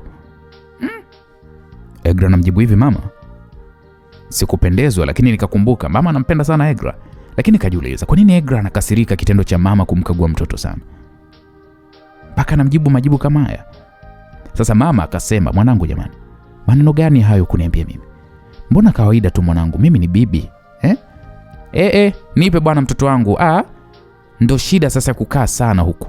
Umekuwa kama umehamia. Mama nawe. Kwani wewe una kwako? Kwako huko sio atakuwa ameshakumisi ama? Egra, ni wewe kweli unaniambia mimi hivyo? Ndio, ndo nakwambia. Maana ushakaa sana bwana we. Unaanza sasa kumkagua mpaka na mtoto wangu kila siku. Kwa nini? Utakuwa unatafuta longolongo tu mama we. Nafikiri muda umefika sasa tukizidi sana tukukaa pamoja tutaanza sasa kugombana mama. Mimi nadhani tu uende tu huko kwako. Mimi nibaki kwangu kwa amani kabisa. Kama matumizi tutakutumiaga huko kwako. So lazima uwepo hapa. Sasa mama hakujibu. Mara nikasikia pale mtoto kama anakuja, mimi nikarudi chumani. Hapo nikawa nafikiria tabia Egra ya kumwambia mamangu maneno kama yale imeanza lini. Unajua nilijiuliza niingilie kati au? Lakini acha mama sasa jionee. Huyo Egra aliyekuwa anamtetea. Maana anamteteaga sana Egra. Sasa ngoja naye akipate. Egra pale akaja chumani akanikuta mimi nimekaa. Alishtuka. Mimi niko kimya tunamtizama. Umeamka mume wangu? Nikamwambia ndio, nimeamka. Kesho basi unajua ni siku ya mafundisho ya ndoa Nikasema ndio nakumbuka. Nikajua umesahau. Alafu mama anasema anataka kuondoka. Mimi nilimtazama Egra maana nilishasikia kila kitu. Nikajikaza nikasema kwa nini sasa mbona ghafla anaondoka? Unajua ashaka sana. Mimi na wewe sasa hivi ndo tuko sawa hivyo. Anasema kwamba anaenda kujiandaa na ndugu kwa ajili ya ndoa yetu. Okay, sawa basi nitaongea naye. Mpaka uongee naye kwani wewe mimi uniamini mume wangu Mimi ninavyokuambia kwamba anataka kuondoka wewe mimi uniamini? Nakuamini sana mke wangu, sasa ni lazima niongee naye pia mamangu au nikosa kuongea naye? Sio kosa mume wangu. Hakuna shida. Okay, sawa. Hapo nikatoka nikaenda moja kwa moja sebuleni. Nilimkuta mamangu amekaa pale ameshika tama. Nikamsalimia mama akajibu kwa huzuni sana. Nikamwambia mama, umemkaje? Salama baba. Mama, mbona kama vile hauna raha mamangu? Hamna, niko sawa mwanangu. Kweli mama? Mama, Egra ameniambia kwamba unataka kuondoka mama. Mbona ghafla, kuna nini? Ndo amekwambia hivyo? Ndio mama, kwani kuna shida? Hapana, lakini kama amekwambia hivyo itakuwa ndo hivyo mwanangu. Lakini mama, mimi nataka ukaekae mama. Unajua kuna jambo nasubiria likishakamilika ndo uweze kuondoka mama, nakuomba sana. Sasa mke wako amesema hivyo. Mimi ni nani niseme tofauti mwanangu? Mimi sitaki niwe sababu ya kugombana kwenu. Mama, mimi ndo mwenye hii nyumba. Na mimi ndiye mwanaume wa hii familia. Nimesema utaondoka pindi mimi nitakapotaka. Mimi nitakapokuambia mama sasa unaweza kuondoka utaondoka. Lakini sio sasa mama. Sasa hivi nataka uendelee kubaki hapa ndani. Sasa nilivyokuwa naongea hivyo Egra akawa anakuja. Mimi nilienda mezani nikanywa chai na kisha nikaaga pale nenda zangu kibaruani. Niliwaza sana kwa nini Egra amjibu mama vile. Egra amekuwa ni mkali sana kwa mama kumkagua mtoto, na pia kwa nini mama anamkagua mtoto mara kwa mara. Mambo ya wanawake hayo. Labda itakuwa hivyo. Ila kwangu ni jambo zuri sana. Yaani mama ajionee ubovu wa Egra. Aone upande wa pili wa Egra uko vipi. Maana nikitetetea sana mama anakuaga upande wa Egra. Sasa acha ili sakata na yeye ilimkute. Nilifanya pale kazi zangu jioni kama kawaida na Ivan, tukakutana pale kwa ajili ya kuweza kunywa kisha nikarudi zangu nyumbani. Lakini nilikuta pale mama na Egra walikuwa wanacheka hao kama vile hakuna kilichokuwa kimetokea. Ujumbe nikasema, hawa kweli wanafahamiana au ni vipi? Niliwasalimia pale kisha mimi nikaingia chumani kuoga. Siku zilienda, mama na Egra bado ni marafiki sana. Na hatimaye siku za ndoa zikakaribia. Kwa kweli nilikuwa naoa sababu ya watoto wangu tu, na wala sio sababu namtaka Egra. Nilikuwa naumia sana kila siku inavyozidi kusogea, lakini sikuwa na namna. Munira aliamua kuweza kuondoka zake bila hata kuweza kuniaga, na mimi sikufuatilia kabisa kwamba kaenda wapi. Kwa hiyo nilienda zangu pale nguo kwa ajili ya harusi na Egra, lakini nilishangaa sana Egra hakuwa na mpango hata kufanywa sherehe na ndugu zake. Nikaona nimuulize, nikamwambia mbona ndugu zako kufanya sherehe? Mimi sijataka tu kusumbua watu. Nishakaa sana kindoa na wewe, sasa sherehe za nini? Ndoa tu inatosha. Ila naomba kama 500 nina shida nayo baby. Shida gani? Unaniuliza sababu mimi nakuomba vini ama? Mbona wewe kipindi huna mimi nilikuwa nakupa tu, nilikuwa nakuuliza maswali. Kama unanipa nipe, kama hunipi basi sema bwana. Pesa gani za masharti hizo? Nilimshangaa sana majibu gani ananijibu. Nikaona okay, ili niepushe mzozo nikamwambia okay, kesho nitakupatia. Sawa. Kesho yake kweli nilimpa hizo pesa na ikiwa sijui hata nazitaka za nini. Siku 2 kabla ya ndoa mimi nilizidi kuwa na wenge kweli kweli. Nilikuwa naona kabisa ya kwamba nakosea kumwoa huyu mwanamke. Yaani moyo haukutaka kabisa. Nilikuwa kabisa najisikia hadi kuumwa kila nikifikiria ndoa.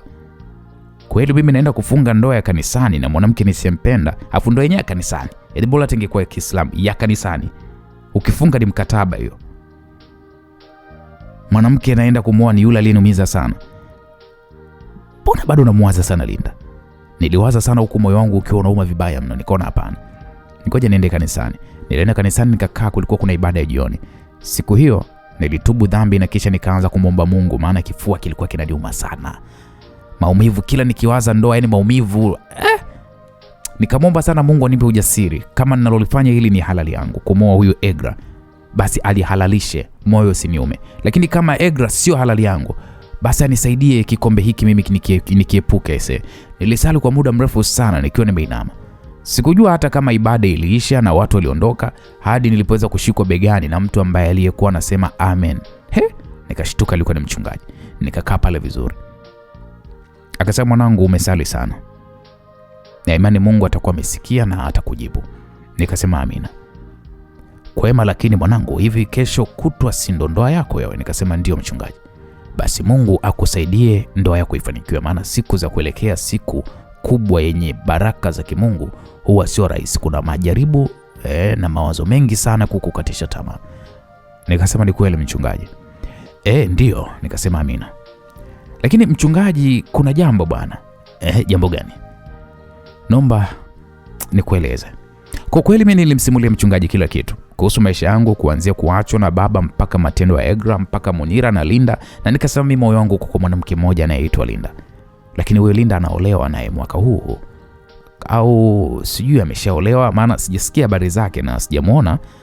Amekata kabisa mawasiliano na mimi na watu wanaomjua na wanaonijua mimi. Mchungaji, sijui nifanyaje mchungaji. Hapo kwanza mchungaji akacheka. Akasema, mwanangu, Mungu ni mwema sana. Atatengeneza njia hata pasipo na njia. Cha msingi umesali sana, sasa mwachie yeye, maana imeandikwa, mtumainie Bwana kwa moyo wako wote na wala usizitegemea akili zako wewe mwenyewe.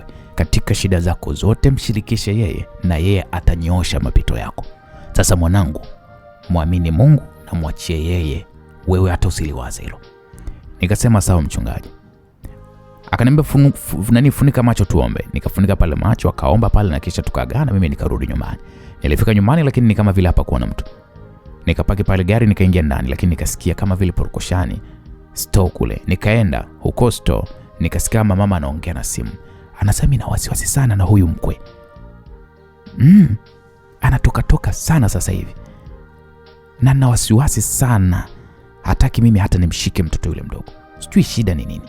Hata kama akienda kazini anaenda na dada wa kazi na mtoto huko. Lakini nitajua tu, hebu ngoja kwanza. Mama hapo alikuwa yuko penuni huko. Mimi nikatoka nikawa nawaza, mbona una kama vile wako sawa, lakini kumbe hayo ndio yanayoendelea. Mimi mpaka nikajiuliza kuna nini hapa. Mara nikasikia gate, mimi nikatoka nikaenda chumbani. Egla alikuwa amerudi na dada wa kazi na mtoto.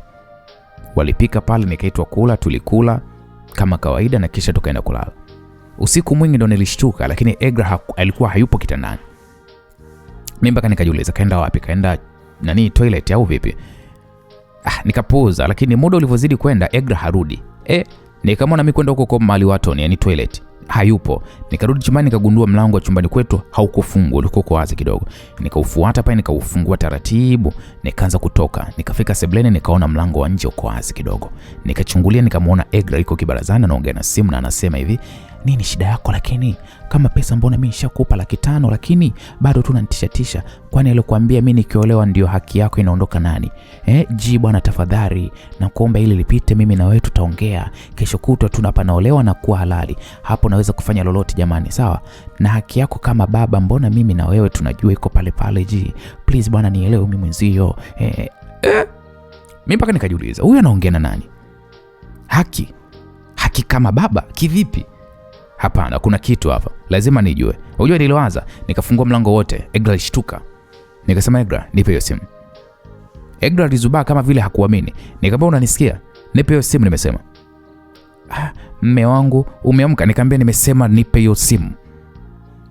Niliongea huko nikaona msogelea Egra. Egra naye akawa anarudi nyuma.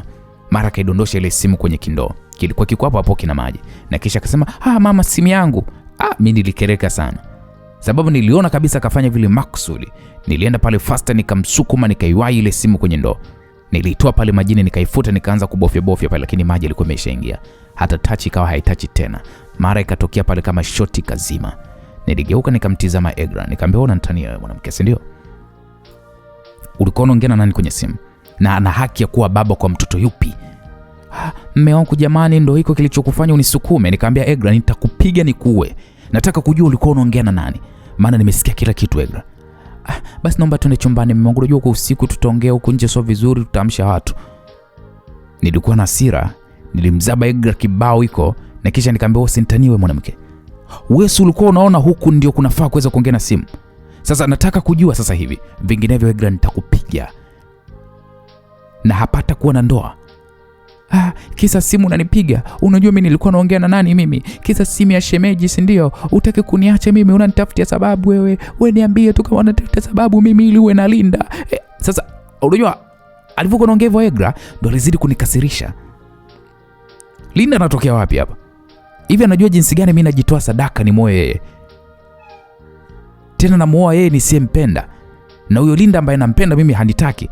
Alafu yeye anamtaja. Nilimzaba kibao kingine. Nikamwambia Linda, kaingiaje hapa kwenye mazungumzo yetu? Kwa hiyo Linda ndo amekutuma utoke chumbani usiku kuja kuongea na simu huko nje. Sina maana yake. Tena simu yenyewe tata kabisa. Unaona mimi kama vile duzumbukuku Alafu unaniona mimi nakwambia nipe simu, unaidumbukiza simu katika maji. Egra, wewe nakwambia utaniambia, usitaki utaniambia tu. Hapo sasa nikamkamata mkono mpaka chumbani. Hata mlango sikufunga ule nje. Niliingia naye chumbani nikamwambia, "Jini nani? Na kwa nini simu ilienda kuongelea nje?" Ushanipiga, sina sababu ya kujieleza mimi. Uona njibu hivyo mimi? Nikamkamata pale nilimpa kipigo Egra. Alikuwa analia kwa nguvu, lakini cha ajabu mamangu hata hakuja. Na ni rafiki wa huyu Egra. Egra alikuwa analia tu. Nikasema usiponijibu maswali yangu leo, Egra nitakuua. Aisee nilimpiga mpaka kawa nasema, "Wewe, nasema utaniua mama wewe." Nasema nikamwambia sema mpumbavu mmoja wewe. "Jini shemeji yangu, mme wa dadangu, wakufikia anaishi Singida." Nikamwambia ndio hivyo. Nikamwambia haki ya baba hao anakuwa na haki yeye kuitwa baba. Ulimaanisha nini? Na kwamba wewe unaolewa utakuwa huru kufanya chochote kile. Akuvumilie na pesa ulimtumia za nini? "Ndio wale kunikopesha pesa milioni 2 nikamchelewesha kumpa, na pia wamegombana na dada na walizaa, dada amtaki na anaomba nimuombee warudiane." Ndio nikasema hivyo, lakini haki baba pata tu mme wangu ni hayo tu mimi, unanionea mme wangu. Unajua mimi sikumwamini. Nikamwambia Egra, mimi sio mtoto kama vile ndo kama simu ya shemeji yako ndo kaongelea nje. "Sababu sikutaka ujue kama mimi nilikopa milioni 2. Nikamwambia kuna kitu hapa. Kwa nini umbokeze simu katika maji? Niliogopa utampigia. Atakwambia kwamba nilimkopa." Nikamwambia pesa uliokopa ni za nini? Ulikopa pesa za nini? Hapo akasita kusema. Nikamwambia Egra, leo kweli utanisamea leo mimi nakuwa. Nilimkamata. Nasema mimi mjomba wangu baba Miki alipata matatizo, biashara zote zimefilisiwa na nyumba zake zote. Hivyo alikuwa hana pa kuishi, ndio akaniambia nimsaidie nikakopa nimpe pesa. Sikutaka kukuambia kwa sababu hauna mahusiano mazuri na mjomba wangu.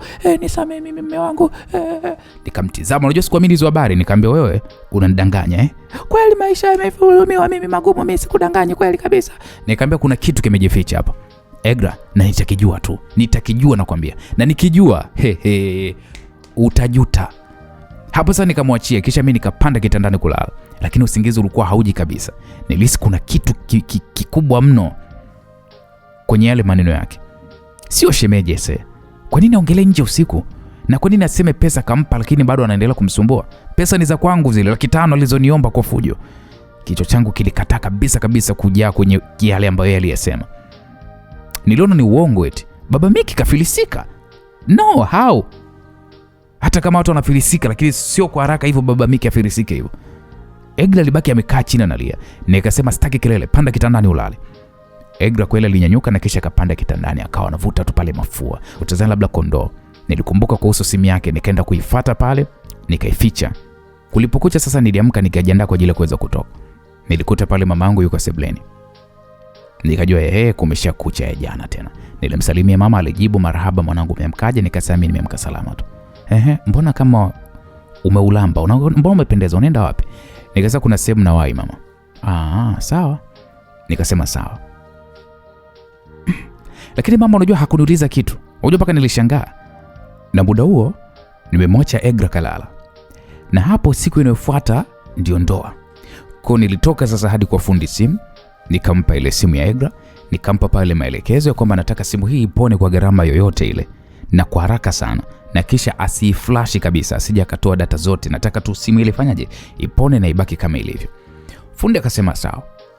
Nilijua kabisa tatizo la kuingia maji kwa simu, kuingia maji kwa fundi ni kitu ambacho chaptu kwa haraka kinapona. Kwa nilitoka pale nikiwa sijui sasa wapi na kwenda. Nikaona acha niende hoteli. Nikawaza na kuwazua, lakini moyo wangu mimi unajua ulikuwa ni mzito sana kumuona Egra. Yaani kumuona tu hivi, kumtazama, yani kama sijisikii sawa yani. Kwa nikafikiria kuhusu ndoa, natamani hata niikimbie hiyo ndoa lenyewe. Lakini watoto wangu ndo kila kitu. Kwa nilienda pale hoteli, nikaagiza pale kinywaji, hata sio kilevi. Kinywaji ambacho sio cha kulewa, pamoja na supu vikaja pale, nikaanza kula huku nikiona natafakari mambo ya Egra pamoja na ndoa ile ambayo nataka kwenda kufunga, ndoa ya milele. Nikiwa naendelea kula pale, mara nikasikia vicheko. Nilishtuka, nikageuka, nilimwona Linda yuko na wenzie. Yule aliyekuwa amekuja naye kule kwangu ndio alikuwa ameingia pale bustanini hapo hotelini. Unajua kwanza moyo wangu ulifanya pa.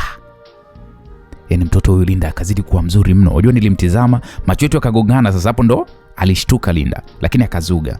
Akamwambia sijui nini mwenzie sikioni, lakini mwenzie akajibu kwa sauti tu pale akasema, no.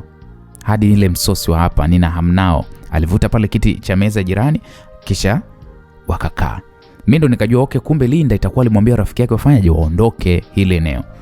Na rafiki yake inaonekana kagoma mpaka wale. Sasa mimi uzalendo ulinishinda. Yaani namuona Linda afu nijikaushe, nikajazia hapa liwalo na liwe. Nikasimama nikawafuata pale mezani kwao. Linda alishika simu na kujifanya kama yuko busy na simu. Mimi sasa nikamsalimia rafiki yake ambaye alishtuka kuweza kuniona. Na akajibu pale kwa shangwe tu, lakini nikamsalimia na Linda, naye akajibu kwa haraka bila hata kunitazama usoni. Nikasema, Linda, kiukweli samahani, naomba unisamehe. Nipatie tu dakika hizo 2 tu niongee na wewe. Linda akasema hatuna cha kuongea vile. Nikamwambia, Linda tafadhali, sikupati katika simu na popote pale sikupati. Mbona mimi nilishaamua kukubali maamuzi yako. Najua ushaolewa sasa. Hivyo naomba tu tuongee kama marafiki. Mimi na wewe tu, tuongee tu kama zamani.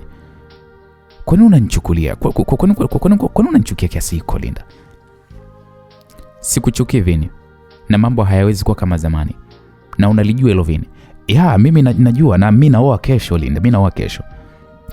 Na muoa Egra kesho kama ulivyosema Linda. Mimi nimekubali. Yaani kila kitu mimi nimekubali kuendelea na maisha. Yaani hivyo, lakini Linda nakuomba unipe dakika hizo 2 tuongee. Pale Linda alishtuka. Maana aliacha mpaka kucheza ile simu akawa katulia tu. Japo bado alikuwa hanitazami. Rafiki yake mara akashika pale simu yake akasema, halo, halo. Linda, naomba niongee na simu hii mara moja. Kweli rafiki yake akanyanyuka kaenda pembeni huko. Mimi nilimtazama wala hata sikuona simu ikiita. Ni wazi kabisa alikuwa anatupatia nafasi mimi na Linda tuzungumze. Nikamwambia, Linda, mimi nimeamua kufuata kile ulichoniambia. Naomba sana unisikilize na kuomba kama rafiki. Hapo Linda alinitazama kisha katabasamu. Hongera kwa kufanya maamuzi ya busara Vini. Egra ni mwanamke mzuri na mmetoka mbali pia. Mimi nawatakieni maisha mazuri na maelfu ya miaka muendelee kuishi yenye furaha.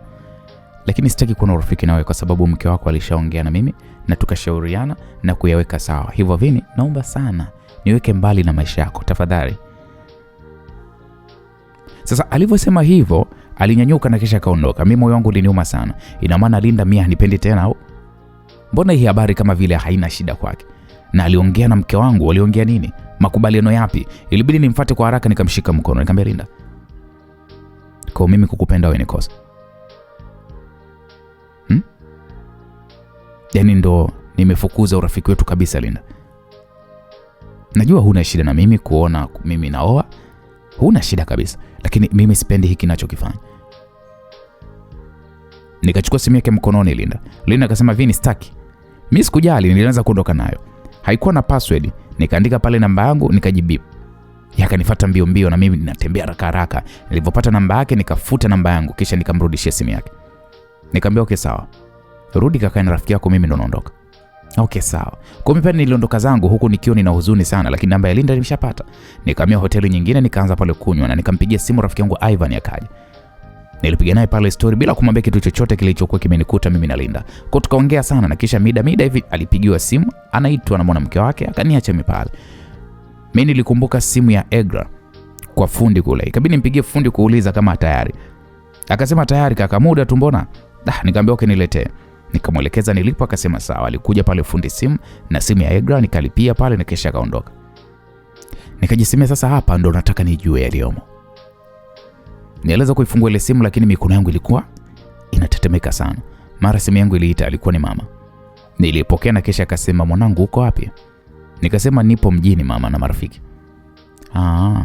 Mke wako naye aliondoka mchana na mtoto mdogo, lakini mpaka sasa hivi usiku hajarudi.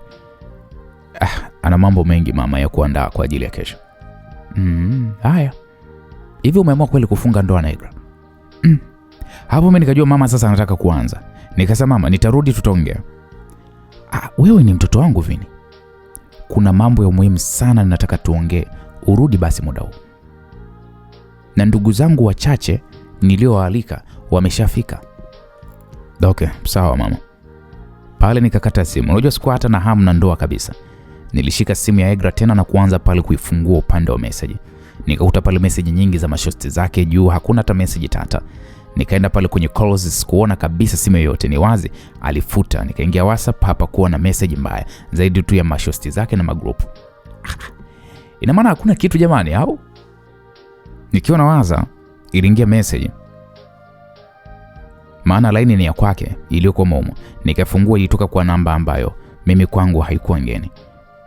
Ile message ilikuwa imeandikwa Egra, nimechoka kuangalia mtoto wangu akilelewa na huyo fala na mamake, huku akimuita ni mtoto wao.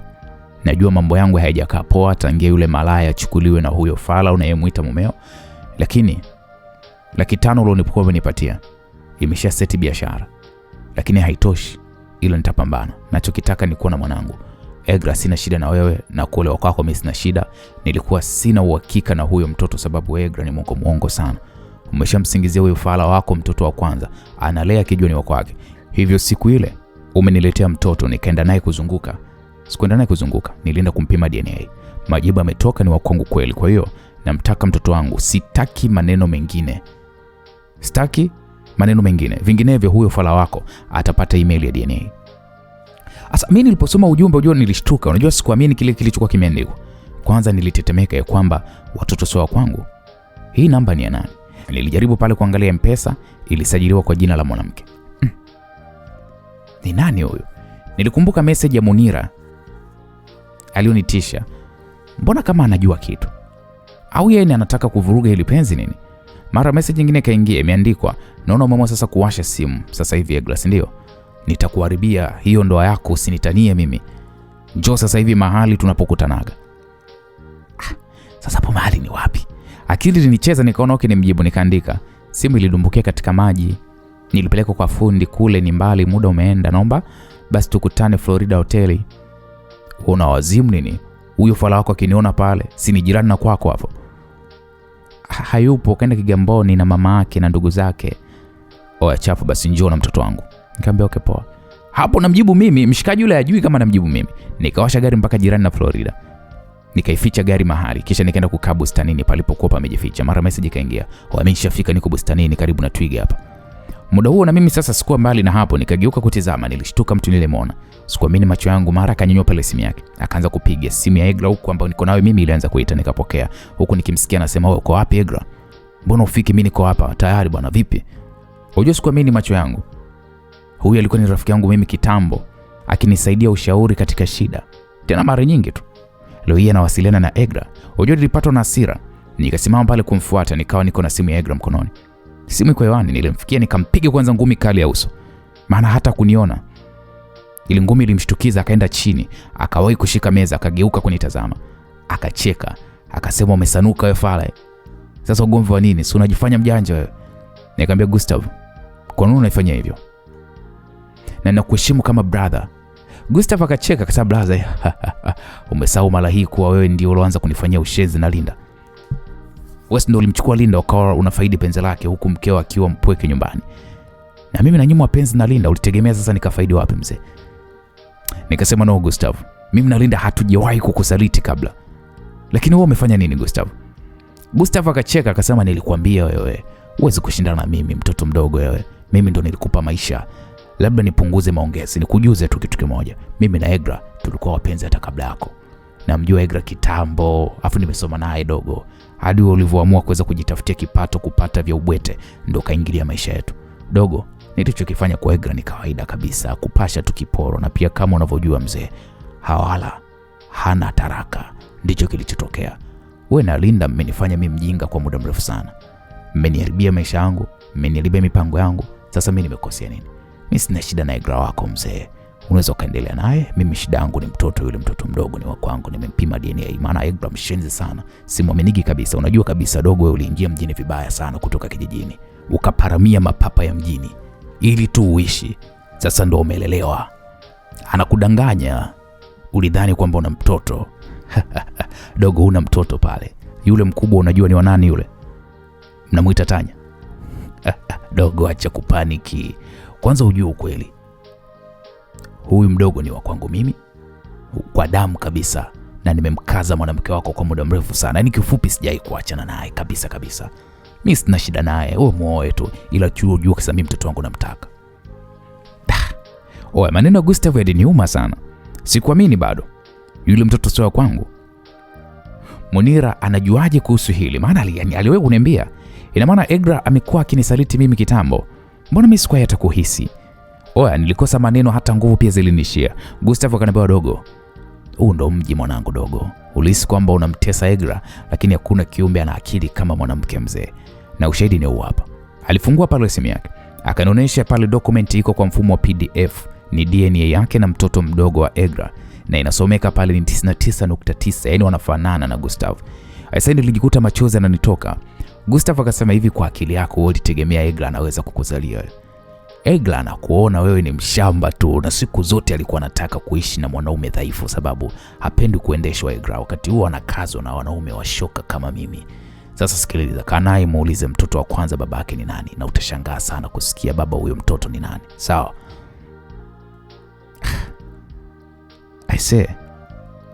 Sasa sikiliza wewe, sababu Egra hajaja na mtoto, mimi sina sababu ya kubaki hapa, nenda zangu. Na sababu umeshajua ukweli, naamini haki yangu ya kuwa baba naenda kuipata sasa. Kama uamini, kuwa huru mzee. DNA sio gharama. Chukua wale watoto kapime mzee, utakuja kunishukuru baadaye. Wewe ulimkataza Linda asizae na mimi wala kufunga ndoa. Na ndio maana sasa nimeona nimzalishe mkeo tu, na kutakia ndoa njema dogo. Aliongea huku akicheka. Unajua nilikosa kabisa nguvu. Nilikaa kwenye kiti nikimtazama Gustavo anaondoka huku anacheka sana. Nilihisi dunia kama vile inazunguka. Nilijua Egra ni mshenzi wa tabia. Ananyanyasa watu na matusi juu, hana heshima, lakini kumbe sikuwahi kujua ni malaya, na tena amenisingizia mpaka mimi mtoto. Sasa huyu mdogo sikuelewa mimba imeingiaje, maana ndio kipindi ambapo mimi nilikuwa niko busy na Munira. Lakini yule mkubwa Tanya, jamani, mbona watu walikuwa wanasema kabisa tumefanana? Egra umenisaliti. Unajua nilihisi kuumia sana. Nilikuwa nalala naye. Anasema mimi ndiye mwanaume anayenipenda, hawezi kuwa na mwanaume mwingine. Mimi namkuna vilivyo, mimi kiboko yake. Kumbe Gustavo namwambia kila kitu, kumbe ndio yeye anatembea naye. Nilihisi kudata. Moyo uliniuma, sikumpenda kiasi hiko Egra, lakini kufanywa ujinga wa kiasi hiki, na wakati mimi nilimchukulia kama mke, iliniuma sana. Usaliti tunaumiza yenyewe. Sasa nifanye nini mimi? Nifanye nini? Nilijikuta tu pale pale natokwa na machozi. Mwanaume chozi linanitoka. Nilikuwa nawaza nimpigie Ivan, no. Gustavo alikuwa kama rafiki na akanigeuka, naye kama Ivan naye ni si rafiki tu, sasa anaweza kanigeuka vile vile. Sasa nifanye nini? Hapo ndo nikapata wazo, nikashika simu nikamtumia message, nikaandika, na kuhitaji sana sana sana. Ni jambo la kufa na kupona. Linda, tafadhali njoo hotelini hapa Florida. Kama kweli uliwahi kunipenda na kuomba uje. Muda huu na maumivu makubwa sana Linda.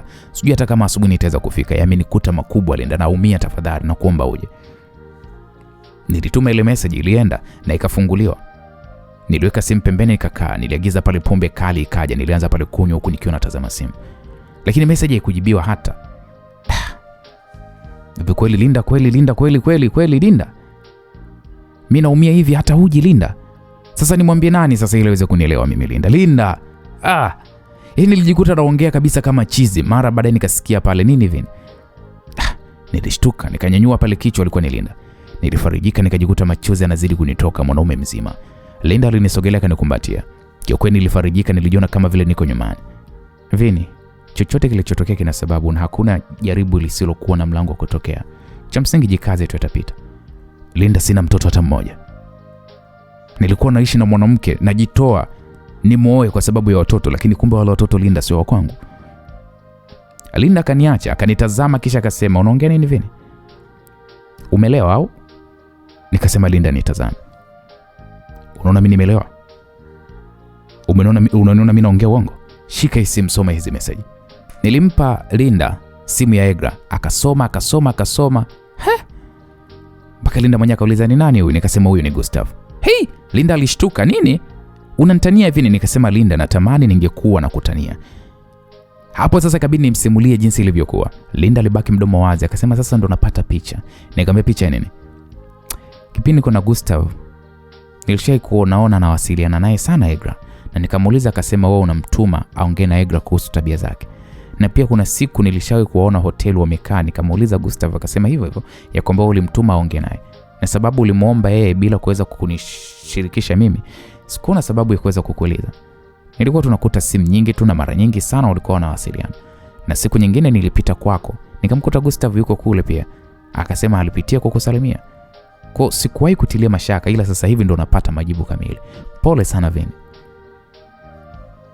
Linda, unajua nimekuwa mjinga sana mimi. Sana. Hata Tanya sio mwanangu pia. Eti Linda kweli? Lakini mbona Tanya mmefanana? Ndio nawaza, lakini naambiwa kwamba sio kwangu. Hebu kampime DNA uwe na amani. Nikamsimulia pale hata message ya Munira aliyokuwa ameniandikiaga. Linda akasema, basi Munira kuna vitu atakuwa anavijua. Kumbuka yule alikuwa ni dada yenu wa kazi. Nikasema ndio. Sasa Linda, sijui kama nikirudi nyumbani Egra nitamfanya nini? Yaani sielewi. Sijui kabisa, nahisi kasarika. Naona kabisa mimi naenda jela. Nahisi kabisa nitamuoa. Sitaki kabisa kumuona. Najisikia vibaya sana. Inaniuma mno Linda. Pole sana, najua inakuuma sana. Lakini utafanyaje sasa? Lazima ukubaliane na hili. Lazima ujue ukweli, maana huwezi jua pia nyuma ya pazia. Sasa mimi nifanye nini? Jifanye ujui, nenda kapime watoto wote, alafu kisha baada hapo ndo utajua sasa. Na okay, sawa. Kesho si ndo ndoa? Mimi sijui kama nitamuoa huyo Egra. Linda kanikumbatia akasema, pole sana Vini. Mimi nikamtizama nikamwambia, Linda, nateseka sana mimi jamani. Hivi kuna siku mimi nitapumzika huu moyo na mimi uache hii misukosuko? Mungu ni mwema, muamini yeye. Mimi nakupenda Linda, wewe ndiye ambaye umeujaza moyo wangu. Najuta sana kwa nini sikufanya kitu tulipokuwa tunasoma. Ningetulia tu na wewe tungekuwa mbali sana na familia hivi sasa Linda. Vini, kila jambo lina sababu na Mungu ndiye mpangaji wa yote. Amina. Nimechoka sana Linda, naomba unichukulie hata chumba tu nikapumzike. Siende nyumbani. Nikienda nyumbani nikimkuta Egra nitafanya kitu kibaya sana. Na siwezi kuongea na mama nikiwa niko katika hii hali. Hivyo nitaamka asubuhi nitaenda kuongea na mama, na pia kanisani pia nitaongea na mchungaji kabla hiyo ndoa. Ninataka Egra athibitishe mwenyewe kuhusu haya, ndio nitafanya maamuzi kama nafunga ndoa au la. Okay, sawa. Linda alienda kunichukulia chumba na kisha kanifuata akanipeleka chumbani huku akinishikilia, maana nilikuwa nimekunywa mno kusema ukweli. Tulifika chumbani nikatoa pale nguo. Linda akasema, mimi naenda na mimi utalala salama. Nikaambia Linda, ukiniacha sijui hata kama nitafanya nini. Naomba usiniache. Sitokugusa, naomba tuniwe na wewe. Sawa. Kweli nilipanda kitandani, Linda naye akapanda na nguo zake. Lakini joto lake nilikuwa ninalihisi. Nilisimamisha mashine balaa. Nilijikaza pa nikashindwa, nikaanza kumshika maskini ya Mungu Linda. Akajifanya kama hataki, mimi niliforce nikaishia tu kufanya sana mapenzi na Linda. Nilimalizia hasira zangu zote kiunoni mwa Linda. Linda alizidi kuwa mtamu. Linda nilizidi kumisi. Oya, nilimfaidi mno. Tukalala usiku mwingi sana huku nikiwa nimezima simu yangu. Asubuhi fulani hivi nilimwamsha Linda nikampa tena pale mashine. Nilimmisi mno na kisha nikamwambia tulale kidogo. Akasema sawa, lakini hii haitakuja kujitokea tena. Nikamwambia sawa. Nilala pale usingizi mzito kweli kweli. Nikaja kushtuka, jua kali kweli kweli. Linda naye alikuwa kalala. Nilishika simu ya Linda kucheki, muda ni saa 9 za mchana, wakati ndoa inatakiwa kufungwa saa 4 asubuhi. Linda hapo sasa ndo akakurupuka. Akasema saa ngapi sasa hivi? Nikamwambia relax bwana. Relax Linda. Ni relax vipi Vini? Mbona jua liko hivi? Ni mchana ujue. Vini, si ulitakiwa kaoe wewe? Nioe nini yani? Nimoe nani? Kwa ukumbuki ulisema utaenda kuonana na mchungaji? Utaenda kuonana na Egra jamani? Tulia baby bwana, sasa hivi ni saa 9 hivyo tumeshachelewa tayari. Mungu wangu. Nimeharibu ndoa ya watu mimi Vini. Lakini wewe ndo unaniponza, kila siku ni wewe. Na sijui kwa nini unanifanyia hivyo kila siku wewe. Baby nakupenda sana. Na wewe sio mtu uliweza kuvunja ndoa ya mtu yoyote. Sababu hakuna ndoa pale. Tayari ndoa ilishavunjika hata kabla yako wewe.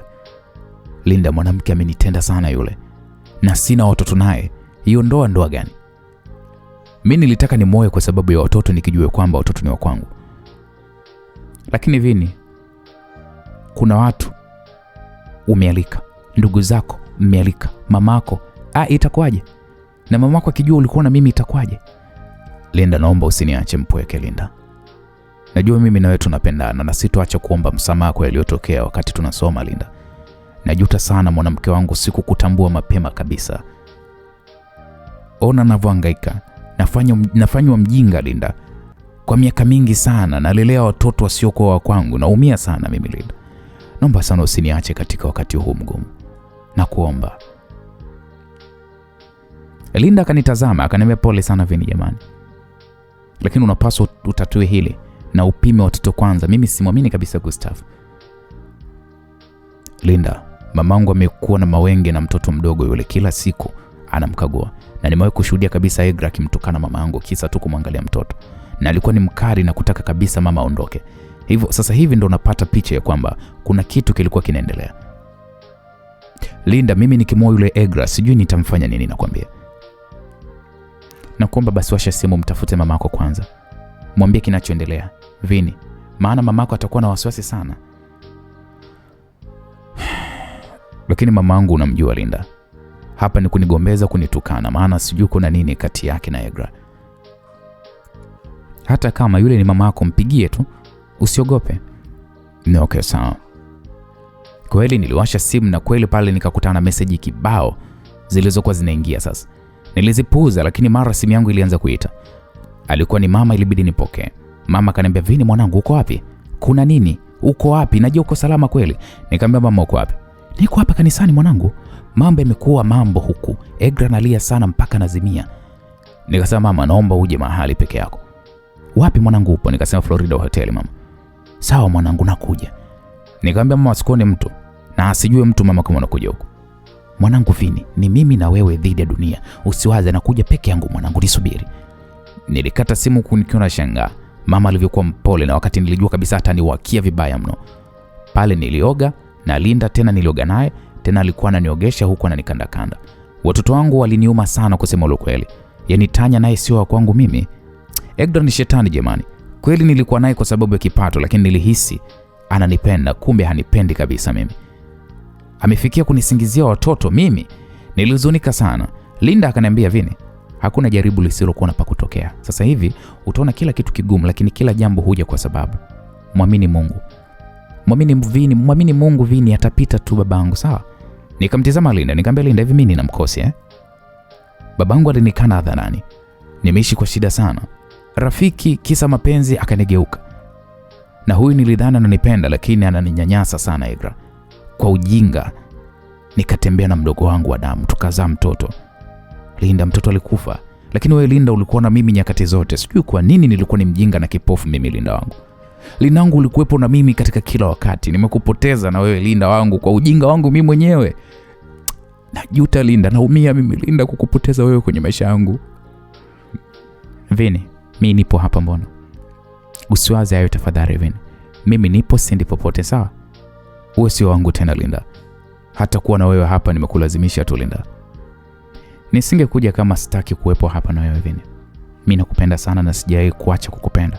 Nilikupenda tangia siku ya kwanza na kuona mpenzi, na nitakupenda mpaka naingia kaburini. Naomba usiwaze mengi ya kale, sawa? Hayo ni mapito tu. Mungu atakupatia mke mzuri na watoto wako utakaoweza kujivunia popote pale. Uwe sio mtu mbaya Vini. Lakini mimi nakutaka wewe Linda, wewe mke wangu Linda. Kote mimi nilikuwa nahangaika, wewe bado upo moyoni mwangu Linda. Natamani nipate hao watoto unaosema kutoka kwako. Wewe nakujua Linda, sitamani mwanamke mwingine. Sitaki mimi Linda. Vini, Mungu ni mwema.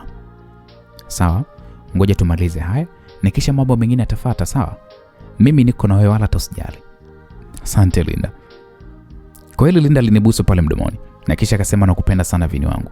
Nilitabasamu nikamwambia Linda wangu asante kwa kuwa hapa. Mimi sijui ningefanya nini kusema lo kweli. Mungu ni mwema. Sawa? Kweli tulimaliza pale kuoga tukarudi chumbani. Nilivaa huku Linda akiona taulo tu. Nilimwagizia pale msosi maana mimi sikuwa hata na ile hamu ya kula. Na muda wote simu yangu ilikuwa inaita na kuingia message. Nilitazama nikaona call ya mama, ndio nikapokea, akasema amefika yuko bustanini. Nilimwaga pale Linda nikaenda kwa mama. Mama alivyoniona akanikumbatia, akasema mwanangu kulikoni? Mwanangu uko sawa wewe? Nikasema siko sawa mama. Pale kwanza machozi alinitoka, akaniambia Vini mwanangu, mamako nimefika, haya niambie mtoto wangu nini kimetokea? Nikamwambia mama, Tanya na yule mtoto mdogo sio wa kwangu. Egra amekuwa kinisaliti tangia zamani mama. Vini mwanangu, wewe umejuaje hayo? Hapo msikilizaji nikamsimulia jinsi ilivyokuwa. Mama akasema kuhusu mtoto mdogo naweza kuamini, lakini yule Tanya mwanangu mbona ni mnafanana? Nikasema ndio nimeambiwa kwamba nafanana naye, lakini mwanaume wake mama akaniambia yule mimi sio mtoto wangu. Na mama, mwanaume mwenyewe ni yule Gustav. Hapo mama alishtuka akasema yule aliyekuwa kama kaka yako, yule mwanaume wa Linda? Nikasema ndio mama. Na aliachana na Linda kitambo baada ya Linda kuweza kuona mwanaume ana tabia mbaya. Kwa nini Egra amekuwa ni mchafu hivyo jamani? Yaani alikuwa nakuzunguka kwa muda mrefu sana. Na mimi mama yako, unajua nilikuwa ni kipofu na kiziwi. Nilimchagua yeye, sio wewe mwanangu. Yaani kwenye hilo mwanangu naomba unisamehe. Mama, siamini mama. Mimi Egra alianza kuniletea kiburi na alitaka kunifukuza kwako mwanangu. Kisa tu kumkagua yule mtoto, maana mimi nilimwona yuko tofauti sana na sisi. Mwanangu, nilitaka kuondoka ukanizuia, lakini kuna vitu nilikuwa sivielewi, ndio nikaamua kujifanya mjinga ili niweze kufuatilia. Jana nilikwambia uje ili tuzungumze, maana nilimshuhudia akiongea na simu mwanangu, akisema kabisa anampenda sana huyo mtu aliyekuwa anaongea naye. Alisema kabisa anafunga ndoa na wewe apate tu heshima na kuondoa tu mikosi, huku akikukomesha wewe, maana akiwa mke wa kanisani hawezi kupata talaka. Hivyo atakukomesha vizuri tu, utaona kila rangi. Tena akasema atakukomesha, yani wewe na mimi mama yako wote tutajuta. Na aliniita mimi mchawi eti. Niliumia mwanangu, lakini nilijikaza mwanangu na nilitaka nije nikwambie haya. Lakini ndo imekuwa hivyo mwanangu. Hujaja na hujatokea kanisani. Mwanangu, ni aibu wewe kutokea kanisani, lakini ni faraja na furaha kwangu. Egra sio mwanamke. Na baada ya kufika kanisani wewe ukao unachelewa. Egra akasema eti mimi najua hiki ni kichawi tu, kimama yake ndicho sababu ya kila kitu. Yani mimi tena mchawi ndo sababu ya yote yale. Tena aliongea mbele za watu mwanangu, akiniita mimi mama yako eti malaya, eti nimezaa ovyo na wanaume za watu, na ndio maana hata mtoto wangu naye haeleweki kwamba mtoto wangu wewe una laana. Na akasema eti laana mpaka ukaja ukazana mdogo wako, kitoto kimelaniwa kimekufa. Yani anayasema hayo mwanangu mbele za watu mwanangu, wakati mimi ndo nilompigania tena kwa muda mrefu hawe na wewe. Vini mwanangu, naomba nisamee mamangu. Sijui nilikumbwa na nini. Badala kukukumbatia wewe damu yangu, nikaenda kumkumbatia yule binti. Tena nimekumbatia miba. Ona leo kila mtu kajua kwamba mimi nilizaa na mwanaume wa mtu, na tena huyo mwanaume alinikataa. Mama, mimi nakwambia ukweli. Nitamuua Egra, mimi nakwambia. Mimi nitamuua nikimkamata. Mwanangu, usifanye hivyo. Nakuomba, nipo chini ya miguu yako. Nakuomba sana mwanangu, haina maana utafungwa na mimi nitabaki na nani? wakati nakuhitaji mwanangu. Yule hakuwa wako, Mungu atakupa wa kwako. Na hili kwake ni pigo kubwa sana. Kutokea kanisani, pigo kubwa mno, maana alialika marafiki zake mashangingi wa mji. Ndo kapata aibu ya mwaka. Analia sana huko. Japo nilikuwa nakuomba sana, hebu mpigie rafiki yako Ivan, maana na wasiwasi mno, naye kaoga sana matusi kutoka kwa huyo mwanadada Egra. Mama, hapana.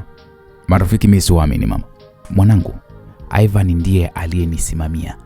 Akanishika mkono na kunitetea pale, huku akimgombeza sana Egra. Ivan yule alisimama kama mtoto wangu. Na kuomba sana mwanangu, mpigie rafiki yako. Sawa mama. Pale nilishika simu nikampigia Ivan.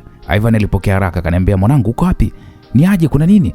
Nikasema, Ivan, naomba unisaidie kuomba msamaha kwa mchungaji, mwambie kwamba nimepatwa na matatizo ndo maana. Mbona nishamwambia hilo, lakini acha nikasisitize, maana sasa ndo nimesikia kutoka kwako kaka. Lakini kuna nini bro? Ukimaliza njoo Florida kaka, na usimwambie mtu. Na mimi nazima simu. Ivan akasema, oya, mama umeongea naye mama? Mama ana huzuni sana mwanangu. Usijali, nipo naye. Basi fresh, nakuja basi. Kwa hiyo kuhusu Egra, achana naye mwanangu, usiongee naye kitu mwanangu. Huyo ni mshenzi kweli kweli, kamdhalilisha mamangu, achana naye. Hapo bro, hamna noma. Kwa tulikaa pale. Baada ya muda Ivan alikuja naye akataka kujua, nikamwambia kila kitu aise. Ivan alibaki tu kushika kichwa, akasema, Egra mshenzi sana yule dada. Nikasema, mwanangu acha tu. Nikauliza kuhusu mchungaji, akasema anajua lazima kuna shida. Na ameelewa haraka mno, ila tu mchungaji amesema ukiwa sawa ukaonge naye. Nikasema fresh mwanangu, ina noma. Na yule mwanamke je? Yule mwanamke kaondoka na marafiki zake, maana hata ndugu zake mwanangu hawajaje. Nikasema nikija kumuona sijui nitamfanya nini. Basi tulijadili namna ya kufanya. Mimi nikasema nitafuata watoto siku inayofuata na kisha nitaenda kupima DNA. Nikasema, mama utakaa hapa pia? Mama akasema, hapana mwanangu, lazima niende nikahakikishe uwepo wa watoto. Na nitakujuza kila kitu mwanangu. Lazima mimi niwepo pale. Nikasema sawa mama. Kwa pale tuliagiza msosi, wakanibembeleza mimi kula, nikala, kisha mama kaaga kwamba anaenda nyumbani. Nikasema sawa. Nilibaki na Ivan na kisha nikamuita na Linda pia. Ivan alicheka akasema, kumbe mzee una kampani muhimu kabisa. Nikasema, Ivan, nisaidie kumwambia Linda mimi nampenda na sijaona kama yeye. Na mimi mpaka leo sijaoa. Nataka nianze upya mimi na Linda. Nisaidie kuongea naye. Sasa Linda akawa anacheka. Ivan akasema, Linda shemeji yangu, hebu mstiri mshikaji wangu mwanangu. Huyu mchiza anakupenda, kaumizwa kitambo, wakati wote tunajua jimbo ni la kwako mwanangu. Linda akawa anacheka pale akasema, Ivan hebu niacheni bwana. Ivan akasema, kweli Linda, hebu msamee mshikaji, ajoa huyu bwana. Basi Linda akacheka pale na ananitazama kwa macho yake mazuri, tena alikuwa amejawa na tabasamu. Mimi ndo ananimaliza mno. Tukiwa tunataniana pale, mama alinipigia simu akasema, mwanangu, nimefika nyumbani lakini nimekuta nyumba inawaka moto mkubwa mno mwanangu. Nyumba inateketea kabisa, moto mkubwa mwanangu. Sasa hapo mama ananipigia simu huko analia. Moto tena imekuaje? Bwana, najua unatamani sana kujua ilikuwaje. Na timbwili hili lilisha vipi kati yangu mimi na Egra? Vipi Munira ndo kweli amekubali? Vipi nitampata Linda? Bwana, usikose kusikiliza sehemu ya 7, kipande cha 7 cha huu mzigo wa kuitwa Dunia Duara, unaweza kaita My Life, mzigo kutoka kwake Lisa Mwala. Mimi naitwa Uncle Jane nilokusimulia huu mzigo mwanzo mpaka mwisho. Asante kwa time yako na nikutakia wakati uliomwema. Bye bye kwa sasa.